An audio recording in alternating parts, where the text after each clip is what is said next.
Okay, everyone, we're about to get started. If we can find our seats, silence our cell phones, as I'm doing, hint, hint. And if we can close the back door, side doors, I'd greatly appreciate that as well.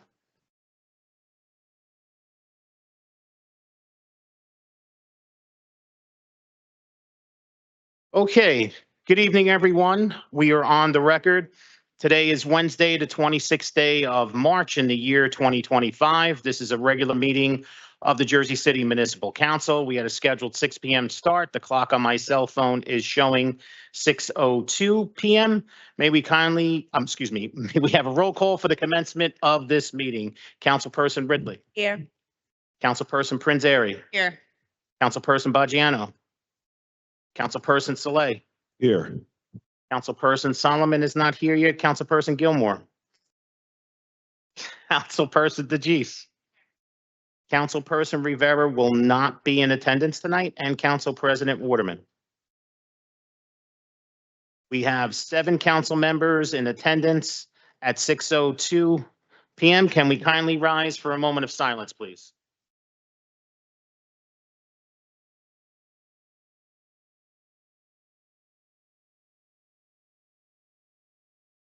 On behalf of Councilperson Rivera, he would like to dedicate this moment of silence to the following individuals: Freddie Rodriguez, Julio Suarez Jr., and Luis Soto. Willie Hagan.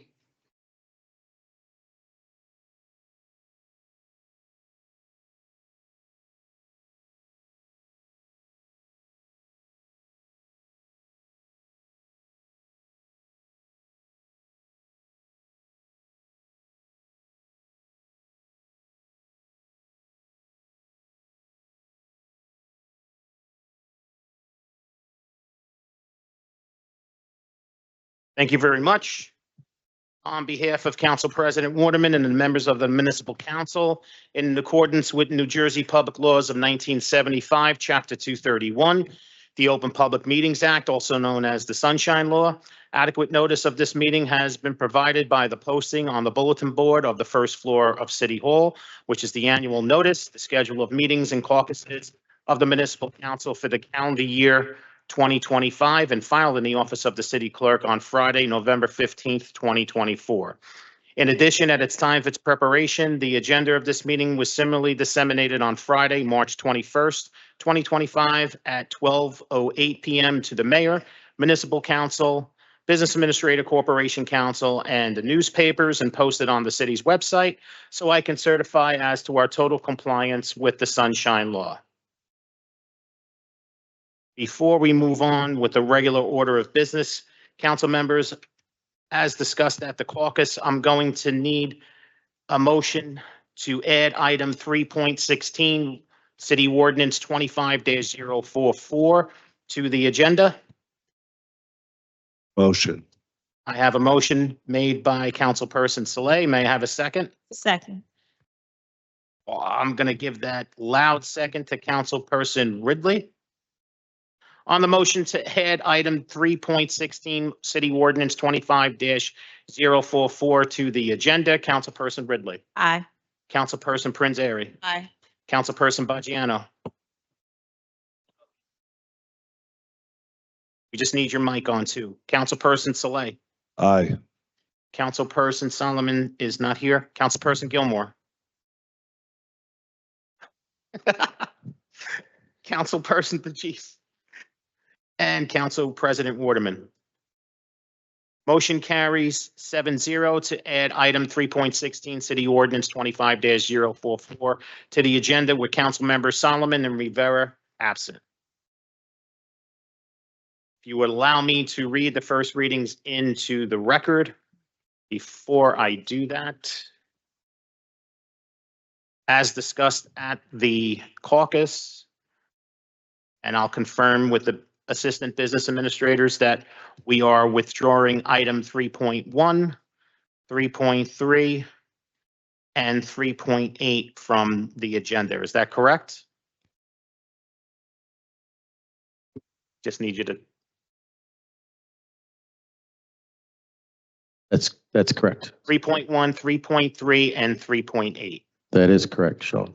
Thank you, Assistant Business Administrator Kevin Lyons. Thank you, Clerk Gallagher. I was saying that more for our court reporter. So I will not have to read 3.1 into the record since it's been withdrawn. So I'm going to go right on to item 3.2, City Ordinance 25-030. Franchise ordinance granting permission to the Liberty Harbor North Partners LLC, successors and assigns to allow decorative palisters, 4-foot bay windows and a 10-foot awning to encroach onto the public right-of-way at block 15907, lot 3, qualifier C0002. Item 3.3 is withdrawn. Item 3.4, City Ordinance 25-032 is an ordinance amending Chapter 296, Streets, Sidewalks, and Public Rights of Way, Article 2, closure of the public right of way of the Jersey City Code, requiring council approval for applications for street closures, requiring the closing of 10 city blocks for 5 hours or more. Item 3.5, City Ordinance 25-033 is an ordinance amending Chapter 321 of the Municipal Code of the City of Jersey City. Item 3.6, City Ordinance 25-034 is an ordinance supplementing Chapter 332, Vehicles and Traffic, Article 9, Parking for the Disabled of the Jersey City Code, designated and reserved parking space at various locations throughout the city. Item 3.7, City Ordinance 25-035 is an ordinance supplementing Chapter 332, Vehicles and Traffic, Article 3, Parking, Standing, and Stopping, amending Section 332-22, Parking Prohibited at All Times on Enos Place. Item 3.8 has been withdrawn. Item 3.9, before I do that, I'm going to mark Councilperson Solomon present at 6:08 p.m. So we now have 8 council members present at 6:08. Item 3.9, City Ordinance 25-037 is an ordinance authorizing the City of Jersey City to renew the lease with Brunswick Community Gardens, also known as Jersey City Community Gardening, Inc., for the use of Block 9905, Lots 8 and 9, more commonly known as 174-176 Brunswick Street, for a community garden. Item 3.10, City Ordinance 25-038 is an ordinance authorizing the City of Jersey City to enter into a lease with Dwight Street Block Association for the use of Block 25604, Lot 8, more commonly known as 185 Dwight Street, for a community garden.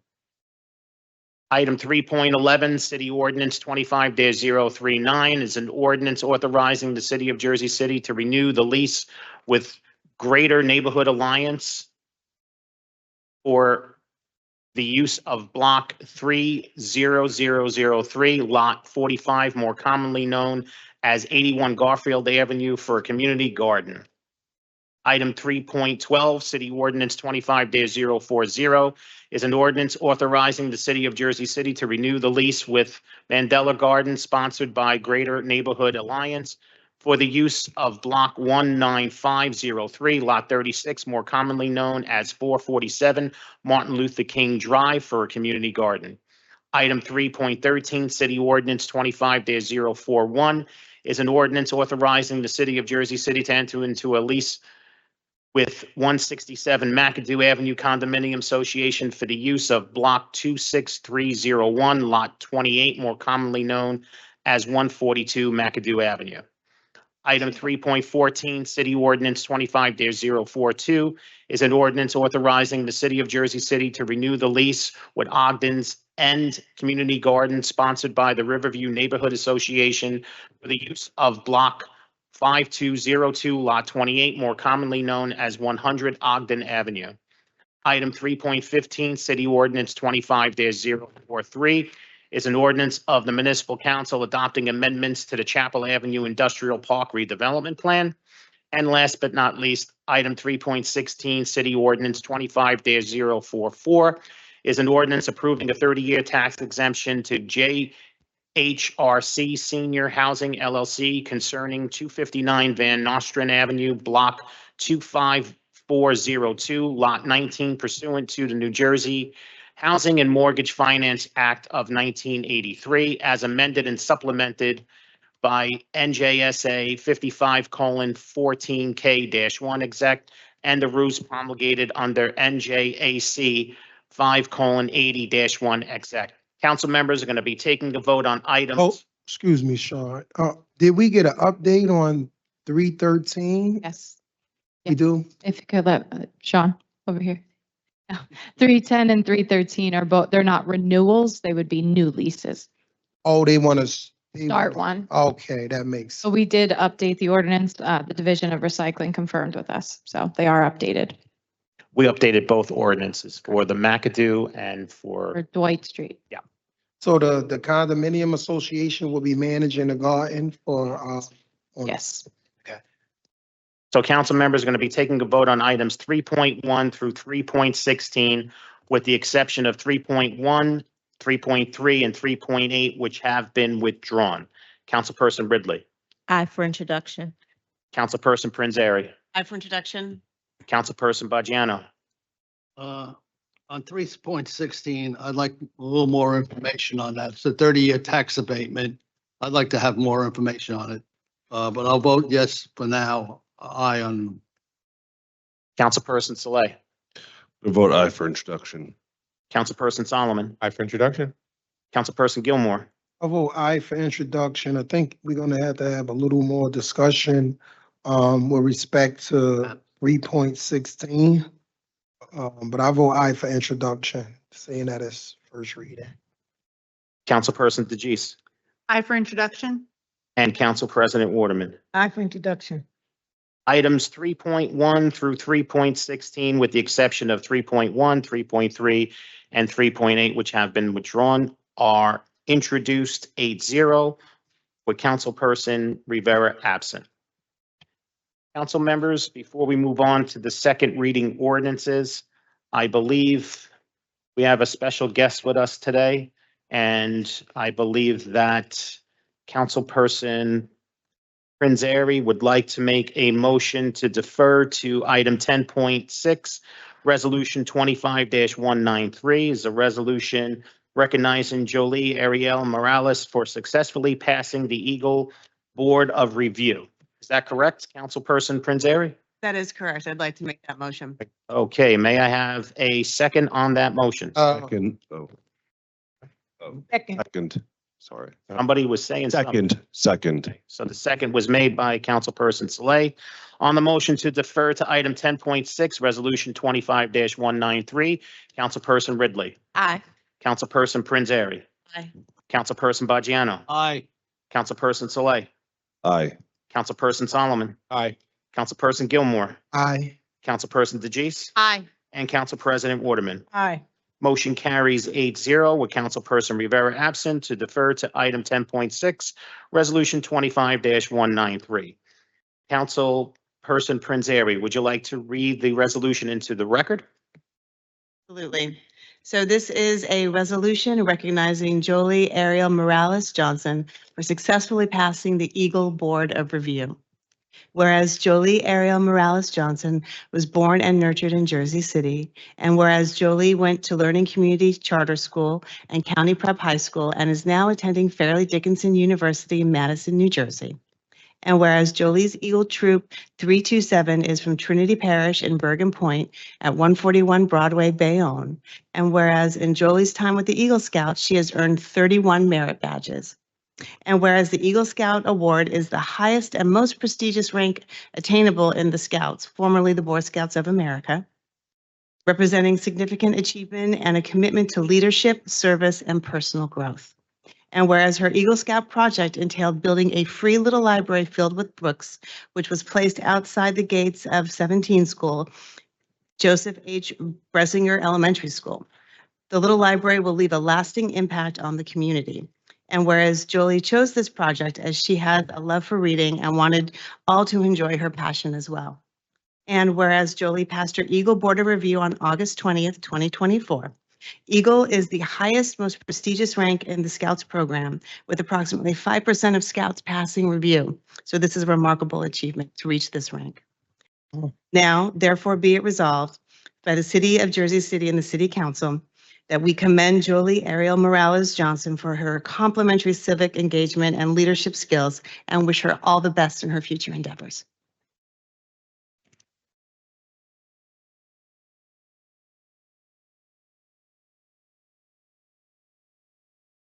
Before we let our guest of honor speak, I think it's in our best interest to vote to make sure we're all in favor of that resolution. So if you would mind me calling for a vote on Resolution 25-193, Councilperson Ridley. I'd like to say congratulations, and you've achieved so much already. We know that you are going to go on to do great things in your next chapters of your life. Congratulations. I vote aye. Councilperson Prinzary. So first of all, I'd like to thank your scout leader for bringing this to our attention. We are very happy and excited to honor you and your achievements here. We wish you all the best and congratulations on all the great work that you have done and will continue to do. And also an alum of Fairleigh Dickinson, so good choice in college. I vote aye. Councilperson Baggiano. I want to wish you congratulations, and you did a great job. Thank you. And your vote? Oh, aye.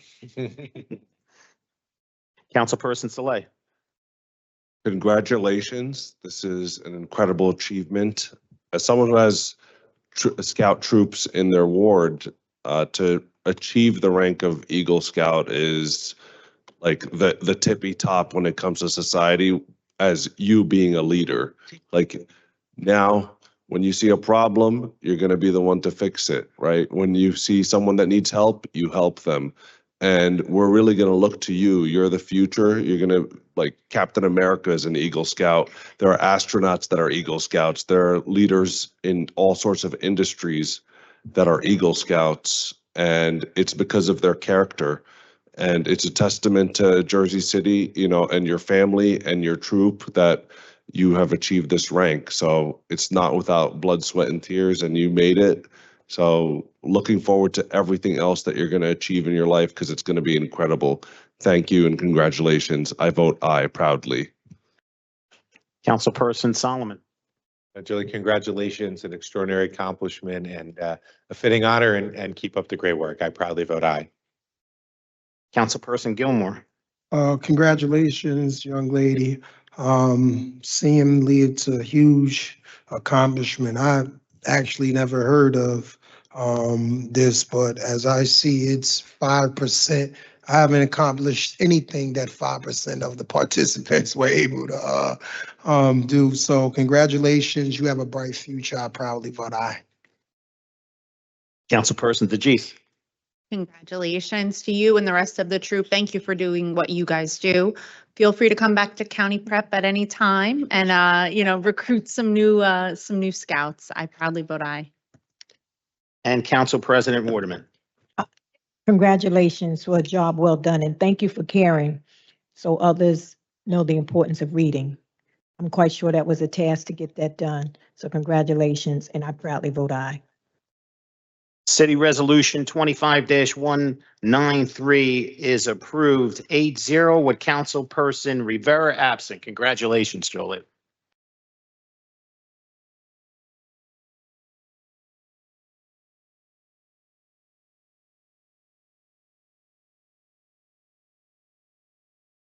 Okay, now we're going to put you on the spot. If you're ready, let me just put the camera on.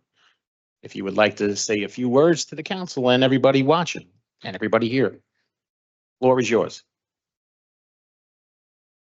I don't really put on the spot, but Sorry about that. it was a lot of work to get it to Eagle in general, like a bunch of paperwork, but also I feel like it was really worth it because I gave back to the community that I really enjoy reading, and I wanted to give that to others, the opportunity. One of my favorite books was actually Night, which was talking about the Holocaust. So I figured that since that story also really encouraged me to help with others in need, I figured I should give back and allow others to experience that as well. Excellent.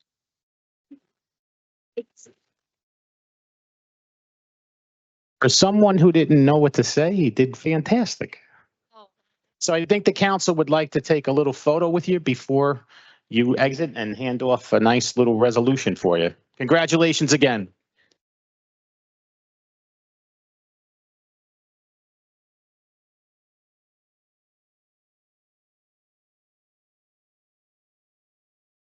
You know what? I appreciate that.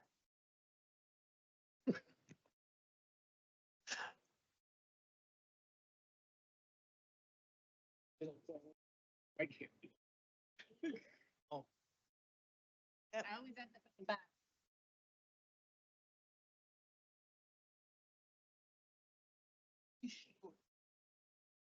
We're gonna do a prom pose. Get on your knees.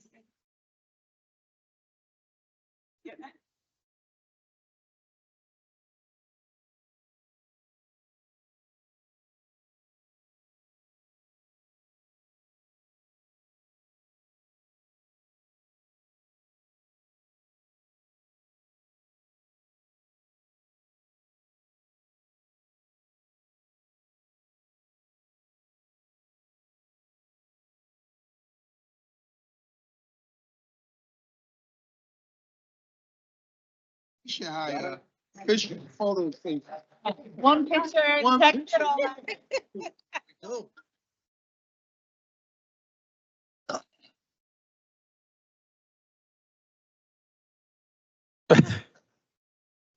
Exactly, that's what I'm saying. You just. Congratulations again.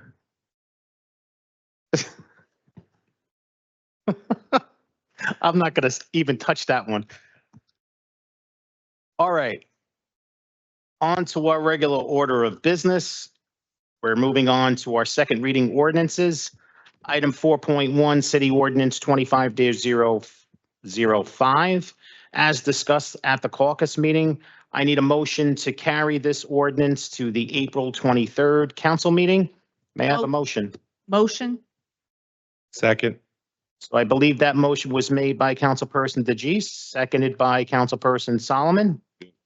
On the motion to carry City Ordinance 25-005 to the April 23rd Municipal Council meeting, Councilperson Ridley, Aye. Councilperson Prinzary, Councilperson Baggiano, Councilperson Saleh, Aye. Councilperson Solomon, Aye. Councilperson Gilmore, Aye. Councilperson DeGise, Aye. and Council President Waterman.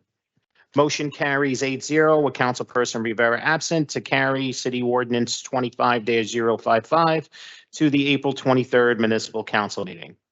Council members, for the next second reading ordinance, item 4.2, ordinance 25-018, as discussed at the caucus, we are going to make a motion to table this ordinance, make a motion to table ordinance 25-018 prior to conducting a public hearing, because we are going to have a brand new ordinance coming at the next meeting with the additional changes that would have created it for first reading anyway. So on that, may I have a motion to table City Ordinance 25-018 prior to conducting a public hearing? Motion.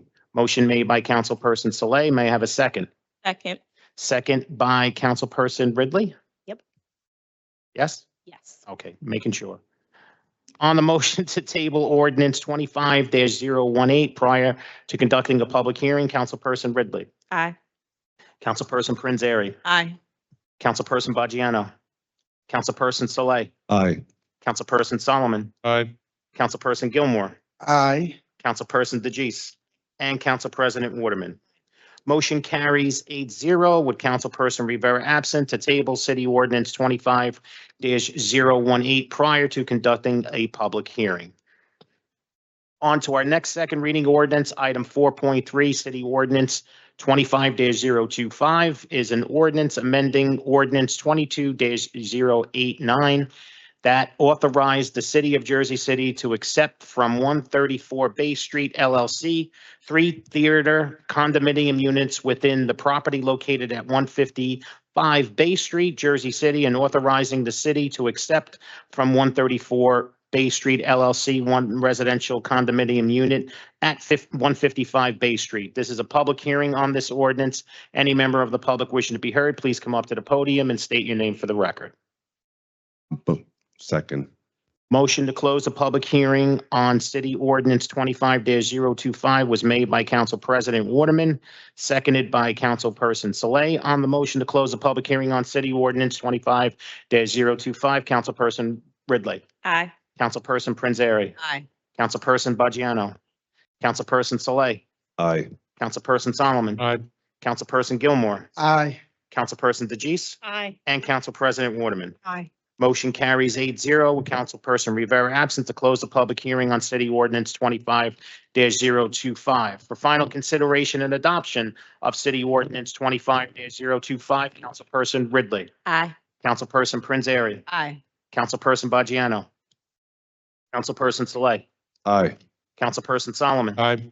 Councilperson Gilmore, Aye. Councilperson DeJeece, Aye. and Council President Waterman. Aye. City Ordinance 25-025 is finally adopted 8-0 with Councilperson Rivera absent. On to our next second reading ordinance, item 4.4. City Ordinance 25-026 is an ordinance amending Chapter 131 entitled Uniform Construction Codes, requiring applicants for construction permits to demonstrate prior approvals from certain city officials and agencies. This is a public hearing on this ordinance. Any member of the public wishing to be heard, and I see Laverne Webb Washington entering. Just give me 1 second, Laverne, till I get the camera on your face, and there you go. Sorry, can I, before Ms. Sure. Excuse me 1 second, Laverne. Go ahead, Councilman. So my understanding was that the construction code official wanted us to carry this a I meeting thought, yeah, because Yes. he was waiting to hear back from DCA and he hadn't heard back yet. Mm-hmm. you're right. We was going to, Just carry it because it was, Gary, yeah, I thought that's what, Oh, I did not know that, where's John? or didn't realize that. was brought up at the caucus meeting. Said that at the caucus meeting? Yeah, he Remember that. says. Oh, Unless we said it when we introduced it. so just to get the conversation was, Just carry it. We can carry it. I don't have a problem with that. Just carry it. Okay. That's it. Just carry it. Motion to carry. All righty. Give me 1 second and I'll catch I know everybody. we got a lot of ordinances next meeting. I apologize. motion. See, now they're gonna, no, never mind. I'm not. Second. Heard. Everybody's messing with me right now, so I don't usually fumble the football, you know? You just dropped it. Just don't tell me that's what Russell Wilson is gonna do. That's fired. But don't bump. Relax, Rich, he's a Giants fan. Oh, I'm getting tortured. All right, so we have a motion to carry City Ordinance 25-026 to the April 9th Municipal Council meeting. If you would be kind enough to remind me who made that motion. This is Councilman Solomon and then. Councilman Solomon, and we give the second to Saleh. Councilperson Saleh. Thank you. On the motion to carry City Ordinance 25-026 to the, April 9th meeting. Councilperson Ridley, Aye. Councilperson Prinzary, Aye. Councilperson Baggiano, Aye. Councilperson Saleh, Aye. Councilperson Solomon, Aye. Councilperson Gilmore, Aye. Councilperson DeJeece, and Council President Waterman. Motion carries 8-0 with Councilperson Rivera absent to carry City Ordinance 25-026 to the April 9th Municipal Council meeting. All right. On to our next second reading ordinance. Item 4.5, City Ordinance 25-027 is an ordinance to amend and supplement Chapter 160 Fees and Charges, Section 3, Public Safety of the Code of Ordinances of the City of Jersey City to include a fee for the use of the city's de-escalation center. This is a public hearing on this ordinance, and I see Laverne Webb Washington. Let me get the camera ready, and you are ready to go. Is this fee for everybody, like vendors, or just for this particular ordinance, the fee? Ms. Washington, so this is a fee for any outside agencies that are wishing to use our police facility for training. And fire, because they have some classrooms. Thank you.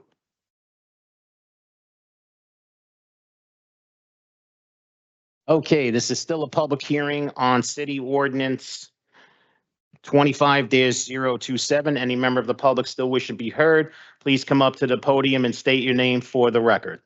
Motion. Motion to close the public hearing on city ordinance 25-027 was made by Councilperson Saleh, seconded by Council President Waterman. On the motion to close the public hearing on city ordinance 25-027, Councilperson Ridley. Aye. Councilperson Prince Airy. Aye. Councilperson Bajano. Aye. Councilperson Saleh. Aye. Councilperson Solomon. Aye. Councilperson Gilmore. Aye. Councilperson DeJeece. Aye. And Council President Waterman. Motion carries 8-0 with Councilperson Rivera absent to close the public hearing on city ordinance 25-027. For final consideration and adoption of city ordinance 25-027, Councilperson Ridley. Aye. Councilperson Prince Airy. Aye. Councilperson Bajano. Aye. Councilperson Saleh. Aye. Councilperson Solomon. Aye. Councilperson Gilmore. Aye. Councilperson DeJeece. Aye. And Council President Waterman.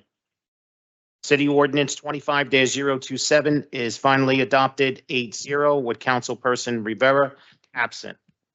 On to our last second reading ordinance, item 4.6, City Ordinance 25-028 is an ordinance amending Chapter 160 Fees and Charges, Chapter 175 Food Handling Establishments as regards regulation and permits for mobile food vendors. This is a public hearing on this ordinance, and I see Laverne Webb Washington coming up to the podium. Yes, what would the fee be? Is it a certain amount of fees or how does that kind of work? Because I have a few people that's been this and they asked me about it when I mentioned it to them.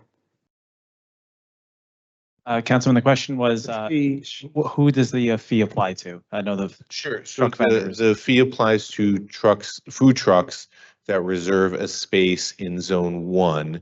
Zone 1 being a portion of downtown that has very specific reserved spaces. So there's a number on Columbus, there's some on Montgomery, there's some on Sussex. So this only applies for downtown, no Correct. part of the city. Correct. It just, They have food trucks. correct. That's Yes. right. Don't, I appreciate that. Thank Sure. you. Okay, this is still a public hearing on City Ordinance 25-028. Any member of the public still wishing to be heard, please come up to the podium and state your name for the record. Second. Motion to close the public hearing on City Ordinance 25-028 was made by Council President Waterman. And the second was made by Councilperson DeJeece. Thank you. On the motion to close the public hearing on City Ordinance 25-028, Councilperson Ridley. Aye. Councilperson Prince Airy. Aye. Councilperson Bajano. Councilperson Saleh. Aye.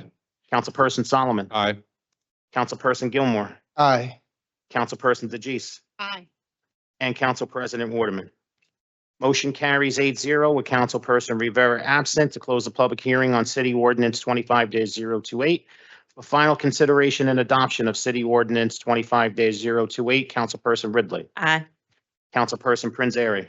Well, I think this ordinance is very well intended, and I understand the challenges of the mobile food business. Also, in speaking with the director, there was concern about offsets with her ability to hire people or pay people based on the revenues that are accrued from these. So for now, I'm going to have to vote no.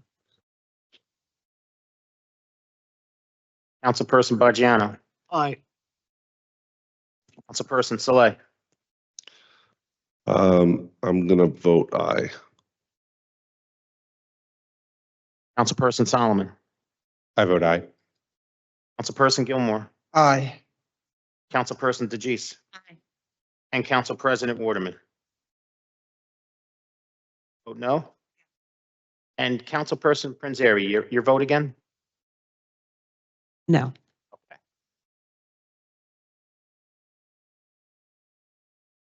Right, City Ordinance 25-028 is approved 6-2 with council members Prinzary and Council President Waterman voting no and Councilperson Rivera absent.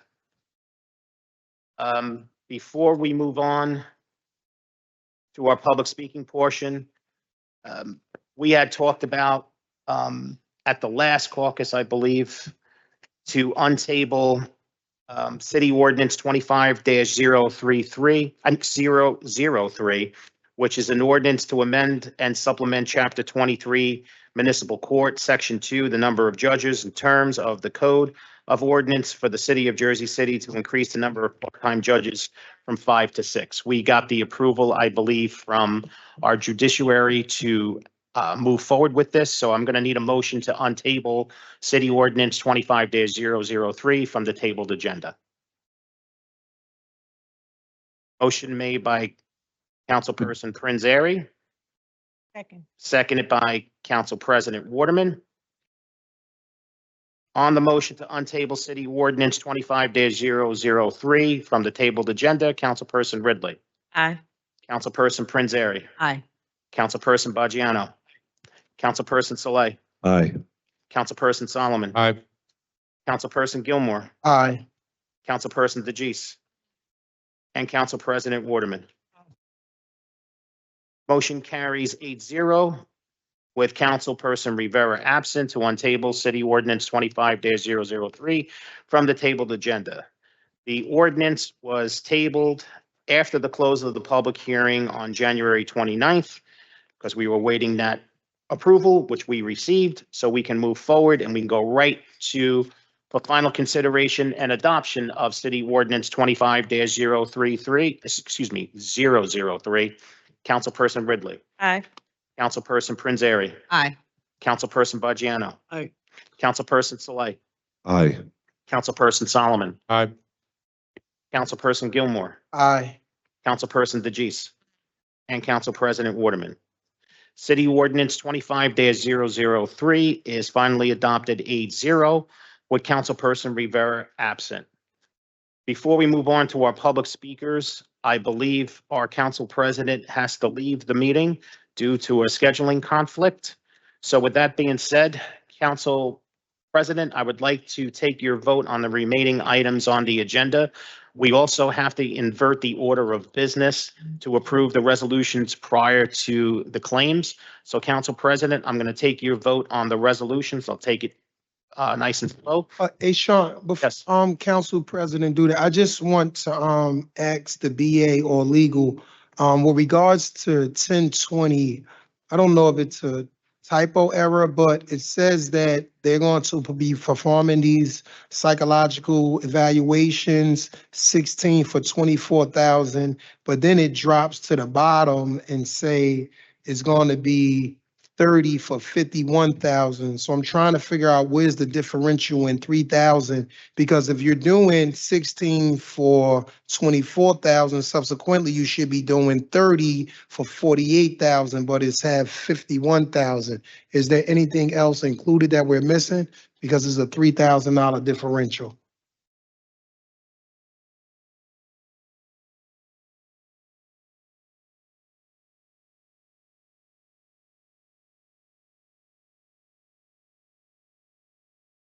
It says 51,000 for 30, so I'm trying to, is it some other fees associated with it? And we're not sure. We'll check for you right now since this was submitted by, All right, well, can we table this until we make sure? Because I don't want to be paying, I can look at the quote for you. Hold on one second.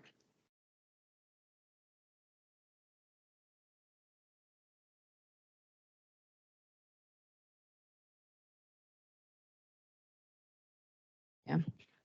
The cost is the same on the quote. It's 1,500 per evaluation. So it might just be the total cost we put out to 51,000 might be incorrect, but it's still 1,500 per evaluation. is there any way we can correct? I just want to make sure. We can that's correct the whereas clause if it's just a math error there, but it's Okay. 1,500 an evaluation. All right. Corporation Counsel, if you don't mind, you can just email me that correction and I'll make that on the resolution. All right, with that being said, Council President, I'm going to be taking your vote on items 10.1 through 10.13. Thank you. Take your vote on items 10.14 through 10.24. With the exception of 10.24, which has been withdrawn, correct? BA? Assistant BA? Yes. We talked about that at the caucus. I apologize. So you're voting aye? Okay. And the balance of the resolutions, 10.25 to 10.31.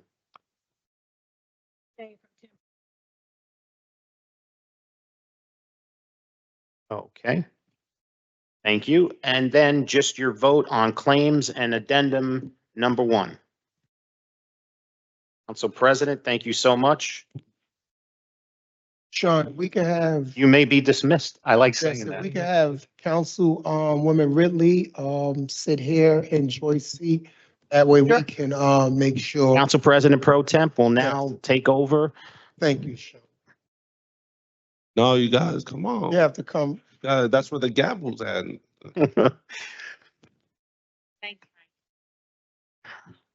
She's my backup, just in case I need a backup, right? Exactly. In the middle. Come on, Rich in the middle. I'm not touching that one either. Okay. All right. So with that being said, we are now at our public speaking portion of the meeting. I would appreciate if you please pay close attention to the agenda. People watching at home as well. So I'm going to be calling the number and the first name of the individual. With that being said, 5.1, Laverne. I think she left. No. No. Laverne, don't feel bad. They were busting my chops the whole time. I know. There's no love, Laverne. Alone. No love. I know. They better leave you alone if I beat him up. You ready? I'm ready. Okay. I need some swimming pools this summer for my children in Jersey City. We only have 3 pools. All of them up that way. Ain't none down this way. We done gave away all our school pools. We done rent them out, lease them out, whatever. But it's gonna be a warm summer because we had a cold winter. And it's a shame from Van Horn Street going up to City Line, there's no swimming pools. We don't, that's a big area that we don't have a swimming pool. And a lot of children. We shouldn't have to pay to go to a public school swimming pool. This is a disgrace on us. And we need to really look into that. And we need to get our young people off the street, give them activities. I have a summer camp I run free. I have anywhere from 50 to 75 children. This is not fair that I got to take them to a beach or take them out of Jersey City to get them some water. So I really would hope as we approach the end of this school year and coming into summer that we have some better activities and water for the children of Jersey City. All children ain't going into the sprinkle. They would like to go swimming. And we don't have no pools. We got Livonia, going up there by our councilman and our councilman here on Van Horn. It's not fair. When I came up, we had pools all over Jersey City. And we went inside the schoolhouse. So I need some help with you guys. And some housing too. And I'm going home. Bye. Okay, thank you. Our next speaker, 5.2, Tina.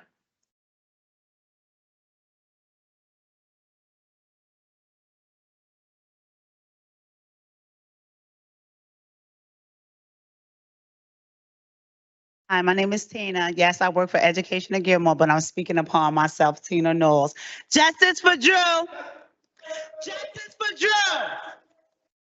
So I noticed me being outreach for doing this for a couple of minutes in the community, that other people that get paid to do this, because if they get paid to do this, we wouldn't be talking about this, and none of these people would be here on a Wednesday night. We've been coming here for years and years and years, and they've been speaking about the same thing about they issue, and we shouldn't be doing this. I'm learning that when the right people hear the issue, we wouldn't have to come back to this type of meeting, guys. So this is what I'm talking about. I opening up a safe space with Education at Gilmore and Jerry Walker and Steve from Housing. My place have been busy every day. Somebody coming in there letting us know what we need. So I said to them, we need a safe space for every area in our community so people will be able to go in their doors to let them know what's going on in our community. So we won't be sitting here on Wednesday night instead of us home with our families and doing family things. Instead of us out here complaining, we'll be home relaxing and doing happy joy stuff. But now I'm here on a Wednesday living my life, complaining and complaining and complaining to the same people. So we got to do something else different in our community. So we seen that it made it happen when we opened up Community Treasure as a safe spot. People was able to come in and let us know what was going on. Today we had outreach. We had 200 people looking for apartments. 200 people looking for apartments. We had people lined up for the food that Miss Webb get 2 times a month. We need better. It shouldn't be the people that's doing the free stuff. It should be the people who do the 211, the housing up on Martin Luther King, City Hall, the ones who get paid for. These are the ones who should be saying they changing stuff. I see that the safe spot for JC up on Monticello, that's a fashion show because they got shot at the other day. I see that our young guys is crying for help in our community, but like as Education at Gilmore say, we don't have nowhere to put them. We need to do better and we need to come together and help each other out. It's not about y'all. It's not about your family, the ones who y'all hire as your family. It's about the community. So let's go.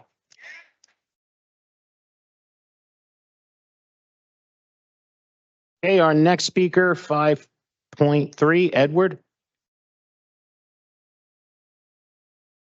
Justice for Drew, justice for Drew. And it's been 19 months officially since Drew was murdered by the Jersey City Police Department. And you know what? The mayor is disgusting for it. That press conference in front of the world where he said that, Drew isn't a bad man and Drew is not an evil man, but Drew was sick.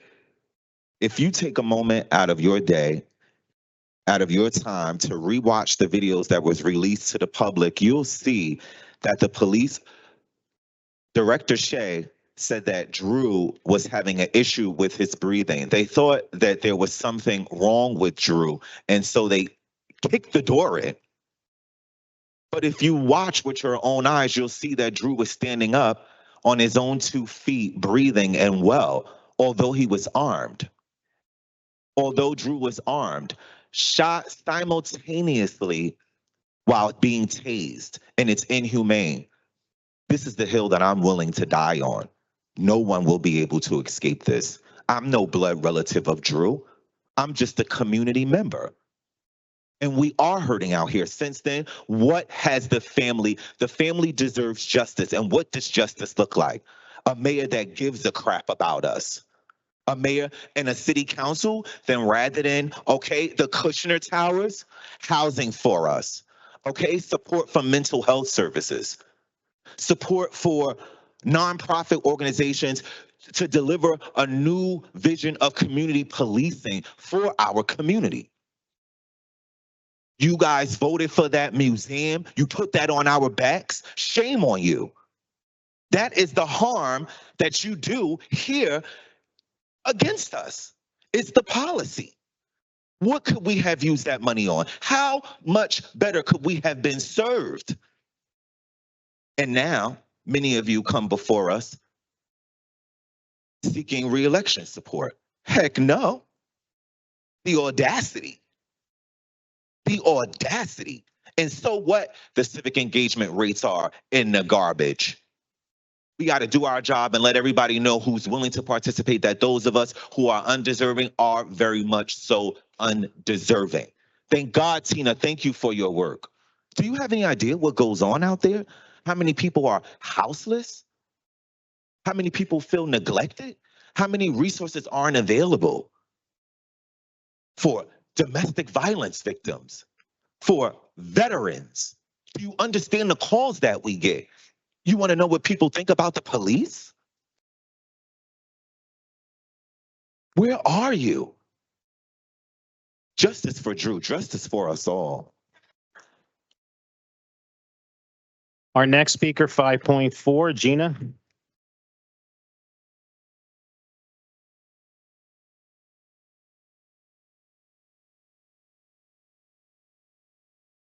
Good evening, Gina Davison, Ward F, speaking on behalf of myself tonight. Justice for Drew. Tonight, I'm bringing you an update about the state of cat rescue and animal rescue in Jersey City. This past Saturday, we had our second annual meeting of the Department of Health and Human Services together with the Jersey City Cat Rescue Collective. Stacy Flanagan of Health and Human Services held the meeting. Mark Burns, the Director of Animal Control, was there. Emily Palmer, who is one of the leaders at the shelter, who is absolutely wonderful. There were 15 of us rescue folks there. And we were representing at least 5 or 6 organizations that annually care for hundreds and hundreds of animals across Jersey City every year. To clarify the work being done, these are people who, with or without the support of the city, are out in 20-degree weather at 6:30 on a Saturday or Sunday morning, trapping cats who need medical attention and getting them to the shelter or to the vet, and paying with their own money or some donations from neighbors in order to get that vet bill paid. We're getting stray cats spay-neutered, vaccinated against distemper and rabies. We're treating injured and sick cats so they don't spread diseases to our pets. We're rescuing kittens and mothers from construction sites and finding them homes. We are showing up to disasters like house fires and hoarding situations where cats need to be quickly rehomed. And we use our skills and our services and our materials and all that we've amassed over the years that can help our communities. Just like Tina Knowles is on the Red Cross speed dial to help people in need of disasters, the city services rely on our help and our support and our collaboration. We're alerting animal control when we see other issues as well. We just got a rabid groundhog taken care of. And I have to say, Stacy Flanagan spent 3 hours with us talking about what's working with our collaboration with her and what we can do better moving forward. No doubt, Stacy has accomplished all of this progress with the go-ahead and support of Mr. Fulop. And we are so grateful that Stacy has been given the latitude to literally save lives and support health and well-being of our animals here in Jersey City. That said, I worry that Mr. and Mrs. Fulop are getting accustomed to using animal rescue for the easy positive press it gets and not always using their vast power to actually affect change. They continue to lose touch with the real people who live in this city because not one of those people this weekend who've been doing cat rescue on their own dime for nearly 20 years has ever seen hide nor hair of the neuter scooter that Jacqueline Fulop promised us in 2018. And was recognized recently at the Women in Action event. I ask anyone who knows anything about Jacqueline Fulop's mobile clinic to contact me. I heard that the van is parked in Newark. I heard it's parked in Bayonne. None of us have ever seen it. Forget about used it. So I'd be thrilled to be proven wrong here. Thank you.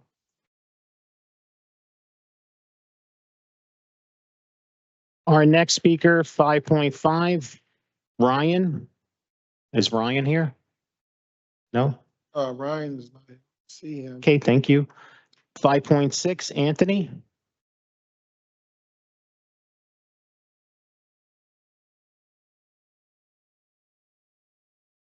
Um, 5 years ago, Jersey City MUA ordered the replacement of backflow preventers and water meters. I did this work at a tremendous cost in December 2020. It was inspected, tested, and approved by Jersey City MUA Engineering. 4 years later, I received notification from Veolia that there was a problem with one of my meters. It wasn't reading. As it turned out, the meter was the sprinkler meter, and consequently, there wouldn't be a reading. The Veolia customer service lady said, not a problem, just disregard all of these computer-generated letters. And I did that. I thought the situation was resolved. Several months later, I received fines on this account. I called MUA and was told by an engineer there that the problem it wasn't reading. The problem was the wrong meter was given to my plumber 5 years prior.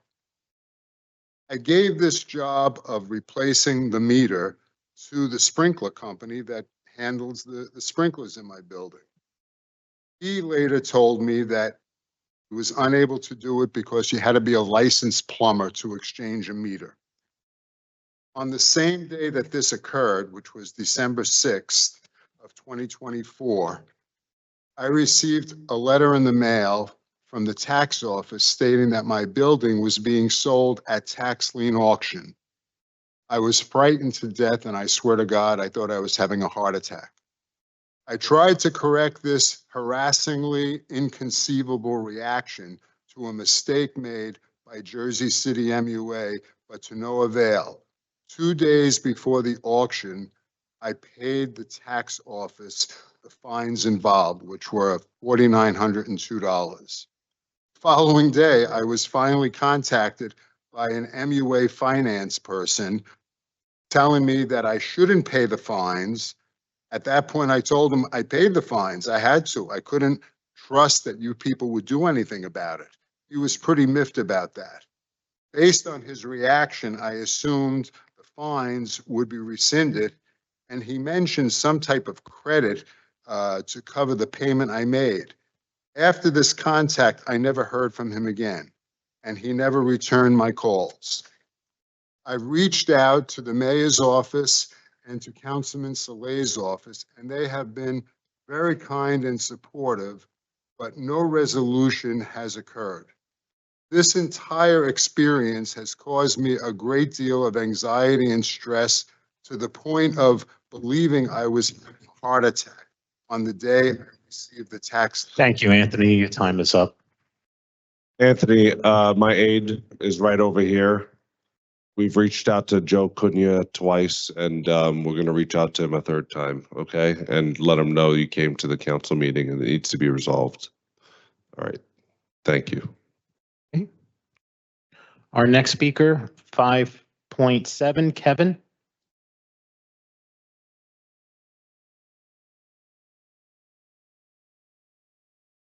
Now, what does Pam have to do with responsible cycling? In less than 3 minutes, I'll tell you what. So I watched the last city council meeting, and I was very glad to see you guys support the protected bike lane coming on Franklin Street, as well as the improvements coming to Manhattan Avenue. But I was moved by one of the stories from a young man who came up who is blind, who got hit by a bike and it broke his cane. And this is what I keep talking about is we have to do something about the irresponsible bikers. And one issue is it's really hard to identify a lot of the bikers to give a description. Like if it's me on a city bike and you just tell the police that you just saw Frank Costanza biking around, that wouldn't be enough information for them. I mean, just look at me, like you can see the resemblance. So what if we put a license plate on bikes? Well, local municipalities can't put license plates on bikes. It's governed by the state. But what if we called it something else? We call it PAM, a public accountability marker, PAM. But it would be voluntary. And what is a large source of bikers in Jersey City? City bikes, people like me who ride city bikes. City Bike can voluntarily put public accountability markers on both sides of the bike so people know what number each bike is. And you can get them to voluntarily agree to it, or next year the city bike contract is up. So you can put it in the contract to have public accountability markers or PAMs on both sides of the city bike. I would call it BAM, a bicycle accountability marker, but I'm not as much of a fan of Emerald, so I just picked PAM.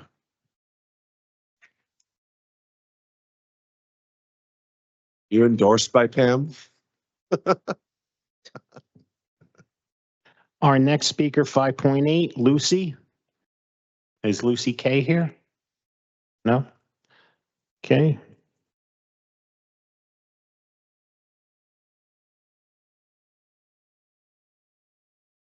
Our next speaker, 5.9, Roman. Take your time.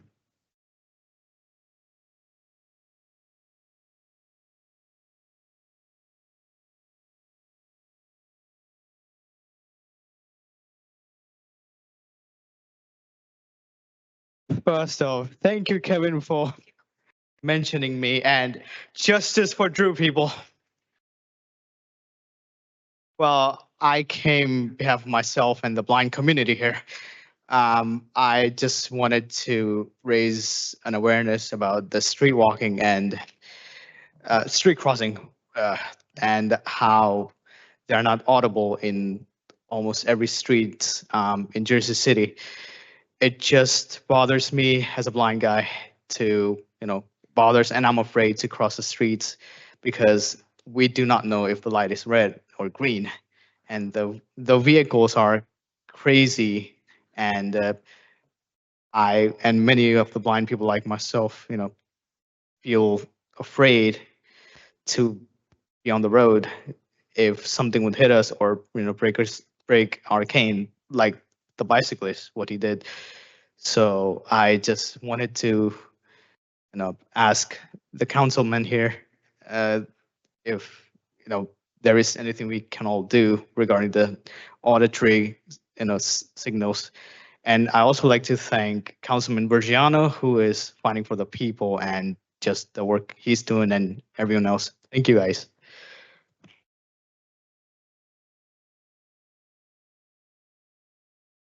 Thank you. Great job, Roman.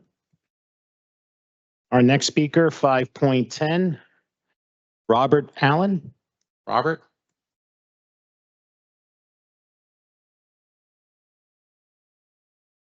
Yes, my name is Reverend Allen. I was hit by one of those e-bikes, sent to the hospital 3 times, and nobody's responsible. Just as this gentleman was talking and this gentleman. We want to know who and when is going to send a message to whoever's responsible. I came here to talk to the city council president, and if we can't have safety in the city, we don't need city council president people sitting up there. We need some people that's going to work for us. Who can I see to get a letter so the people of Jersey City can be safe walking across the streets and not getting hit? Who can I see and where can I? Which ward are you in? Which? Reverend, this has been brought up numerous times, and certain people in this city will not do anything. And it's a shame. And something has to be done. A woman was hit by a bike. One of the delivery people getting off a bus on Bergen Avenue, and it's one incident after another, especially with the delivery people. And believe me, myself and a couple of the other councilmen are working on this, and we're trying to get something done. And I also have a bicycle place that we should have them have inspections. Some of these guys can't even speak English, and they don't even have sense enough to look up. It's always on that GPS. Getting hit by a bike. This guy I went up in the air and he went under me. That's how high it was. I want this stopped. And I'm gonna talk to you, Mr. Buziano, and we're gonna get together and find out which one and how can we do this. Thank you very much. Reverend. Thank you. Okay, our next speaker, 5.11, Amory.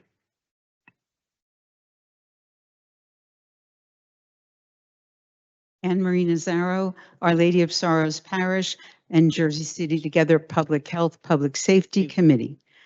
Good evening, council members and community members. We are here this evening, firstly, to thank you for the strength, indeed, the good audacity that you showed in your no confidence vote at the last council meeting on the 12th, signaling that Jersey City needs a leader of public safety who hears and respects the value of each person in Jersey City, including upholding the dignity of our community members challenged by mental illness.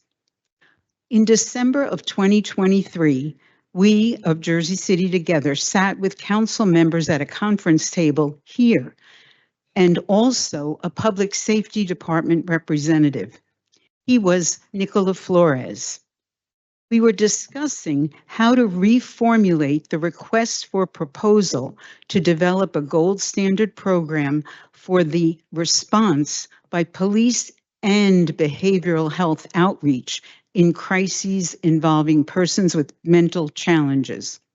At that meeting, Mr. Flores spoke of a special element needed in getting police departments and our police department to embrace a behavioral health response to mental health crises.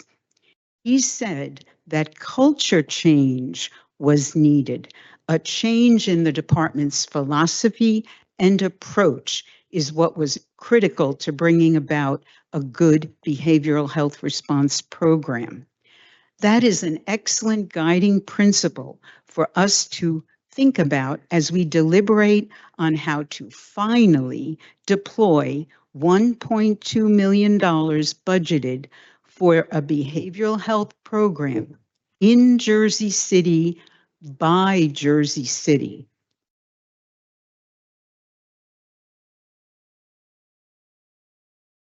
We are less than 2 months from the anniversary, the 5th anniversary of George Floyd's murder. This August, we mark, as was said before my talking tonight, we mark the 2nd anniversary of losing our own Drew Washington.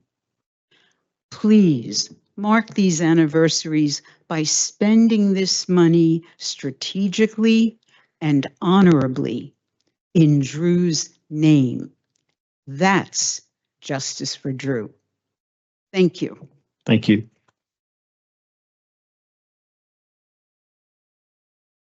Our next speaker, 5.12, Philip.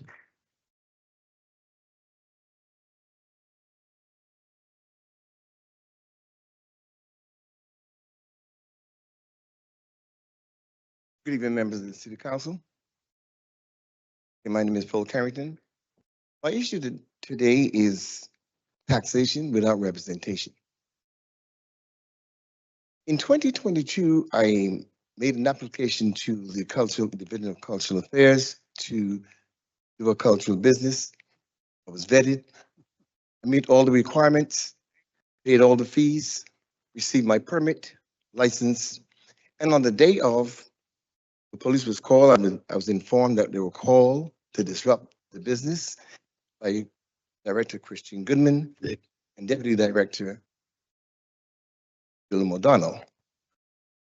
I brought the message to the City Council. I wrote as many letters as I possibly can, and I brought the question down to its lowest common denominator. I asked one question: what was the purpose of disrupting the business? Simple as that.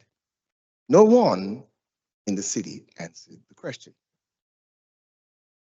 Many times I came here and Council President Wadham says, Phil, we're not going to answer you. See, that's very hard for Black people to hear that, to come and hear that. I understand that this is not the platform to answer questions, but to tell Black people, we are not going, using the plural term, we are not going to answer you, it is hard and insulting. What you should have been saying, I believe, this is not the platform to answer those questions. Your statement or statements will be is being placed on the record, and it will be referred to the right governing body, division, or agency, and an answer would be given, if any. You didn't answer here. You didn't answer my phone calls. You didn't answer my emails. I took the matter to court. It should not have gone to court at all. It should first be heard by the business administrator according to your laws. Municipal Law Code 296-5.1. 2.5B. The business administrator or his assigned should have heard that. It was never heard. The matter went to court. 8 of you, I include you as a defendant. Not one of you answered your name. You didn't answer a single question in discovery. The mayor didn't answer either. So you didn't answer at all. We went to trial. We went to motion after motion. And again, the question has not been answered. The law department came into court and lied. Well, you want to use a different word? Their action is operating in bad faith or unethical. But it's just not the truth to lie on the oath. So if I don't get an answer in 14 days from whomever is supposed to answer, I'm going to file another complaint in the court against all of you. Taxation without representation. Thank you, Phil. Got to answer. Our next speaker, 5.13, Kevin.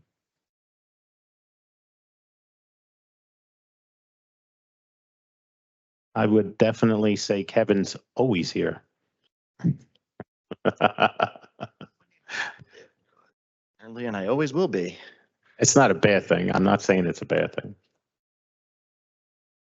Whenever you're ready, Kev. 2 weeks ago, I sat in a federal courtroom and witnessed something remarkable. 4 lawyers representing tenants, 2 from the city, and 4 representing our landlord. 10 in total. Probably $5,000 an hour. Arguing over Jersey City's rent control ordinance. It was tense, it was technical, but it gave me hope.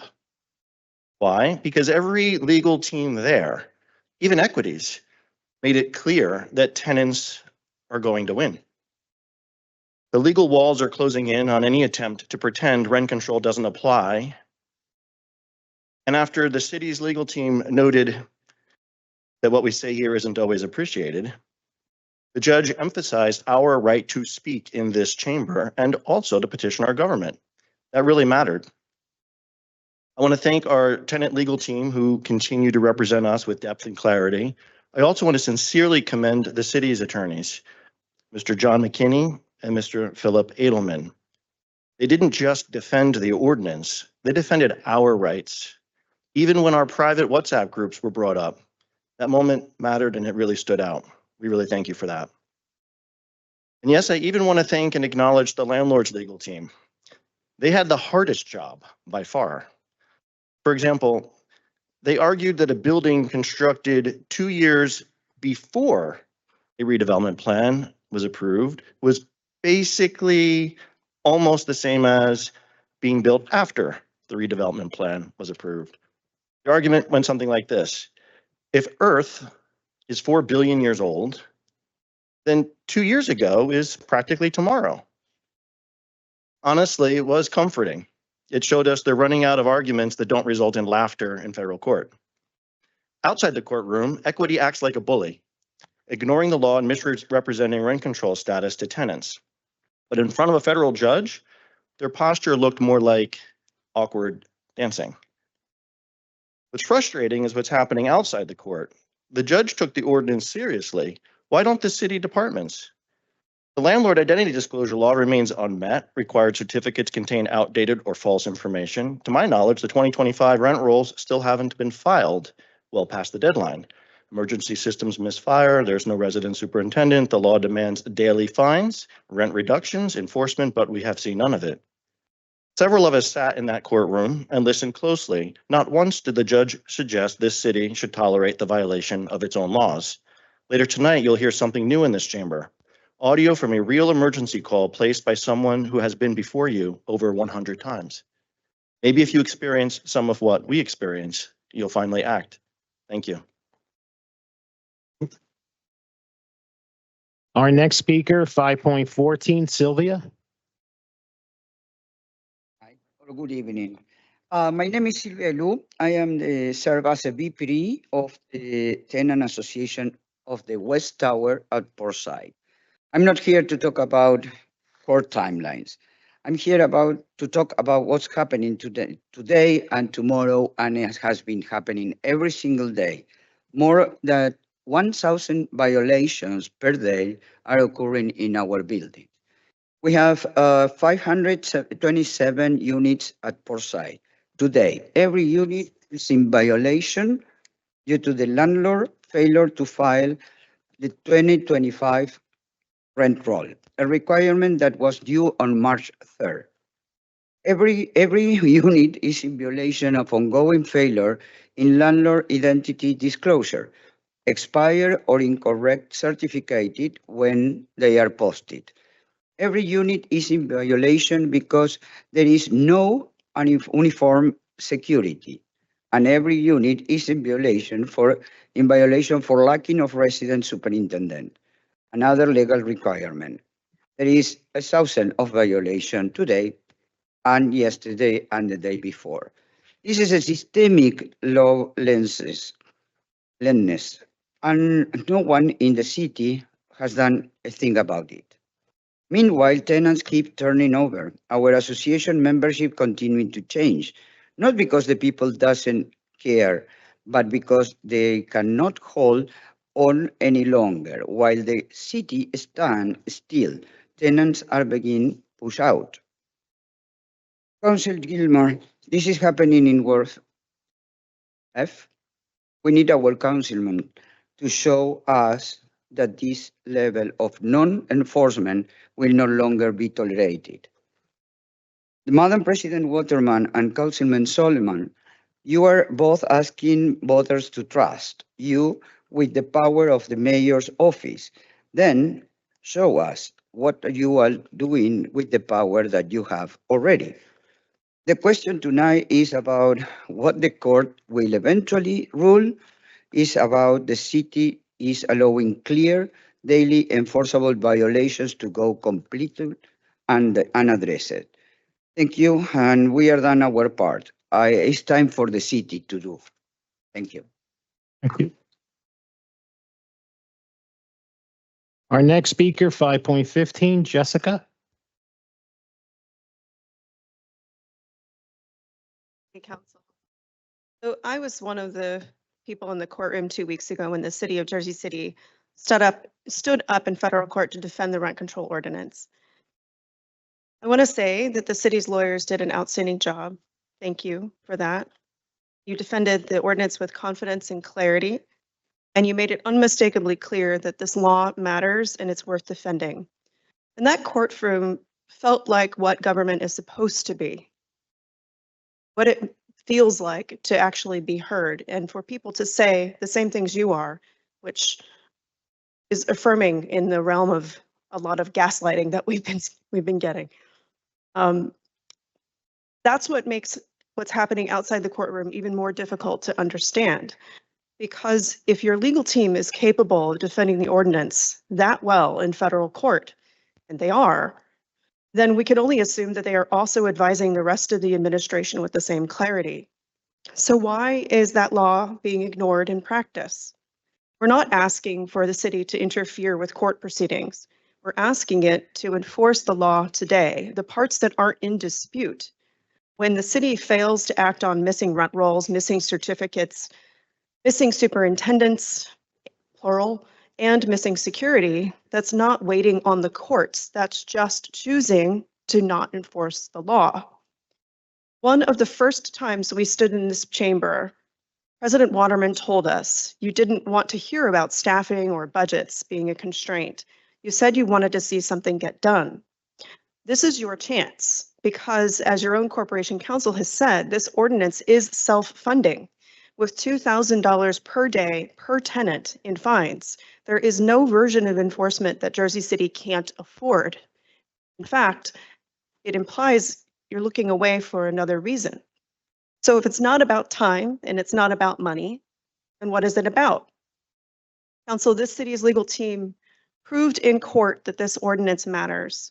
Now prove it in the city you serve. Call for enforcement or a vote of no confidence in the responsible director.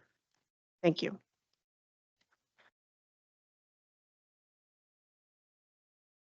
Our next speaker, 5.16, Eve. This is my 5th time speaking, and I have not seen City Council doing the necessary financial law enforcement yet. My landlord had court Monday on 10 old building violation summons. He failed to appear again. The court failed to issue any punishment to him again. Prosecutor Gloria O again retaliated at me for reporting ticket fixing instead of doing her job. The judge reprimanded Prosecutor O, but she still didn't get her paperwork done, so no fines were issued again. This causes the city excessive court costs with no fine money to pay for it. City Council has to require all revenue be collected and be collected timely. These are no heat and failed chimney summons surrounding the repeated carbon monoxide and gas leaks in my building. Since there is not court enforcement of the building and fire code, the result would be the death already of everyone in my building, including me.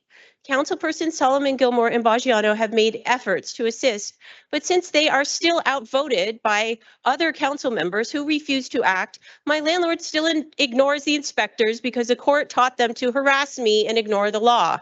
God bless the Jersey City Fire Department and Team Bill O'Day. Bill O'Day and his team have personally saved the life of me and my entire building twice this winter. He wrote a news article about how a fire safety investigation of the Corps effectively found ticket fixing of millions of dollars of fire code violation summons. That article came out 3 months ago, and no one has fired the prosecutors and judges responsible for this. So I'm legally disabled and getting retaliated at by the court on top of bad landlord. At council meetings, I've recently seen multiple neighbors of mine ask council for the basic courtesy of looking at and listening to them when they speak. That's not just courtesy, it's the council's job to listen to constituents. When the job doesn't get done and law isn't enforced, the consequences are deadly. And that's why I continue to support my neighbors at Portside Towers. We need a safety net for all tenants across Jersey City. So now I want to bring you into one moment. It's late, emergency fans turn on, lights start blinking, but there's no alarm. No one knows if there's danger or not. A tenant calls a building security emergency number. You're about to hear what happened next. Angela and Barbara will play the first and second half of that emergency call. As you listen, ask yourself, does this sound like a building that has a resident superintendent as required by law? Does this sound like emergency information is actually available as it must be under the landlord identity disclosure law?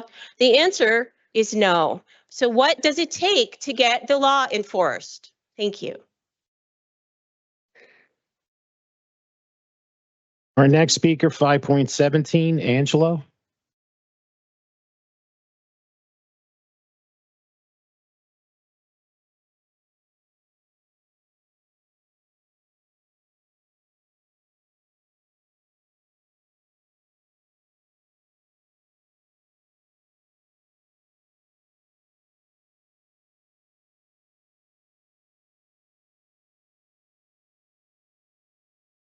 Thank you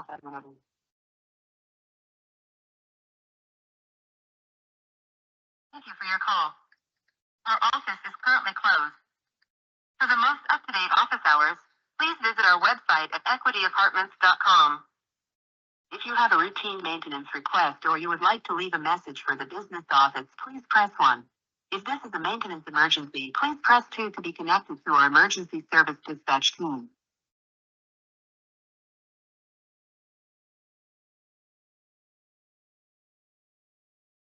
How do you explain?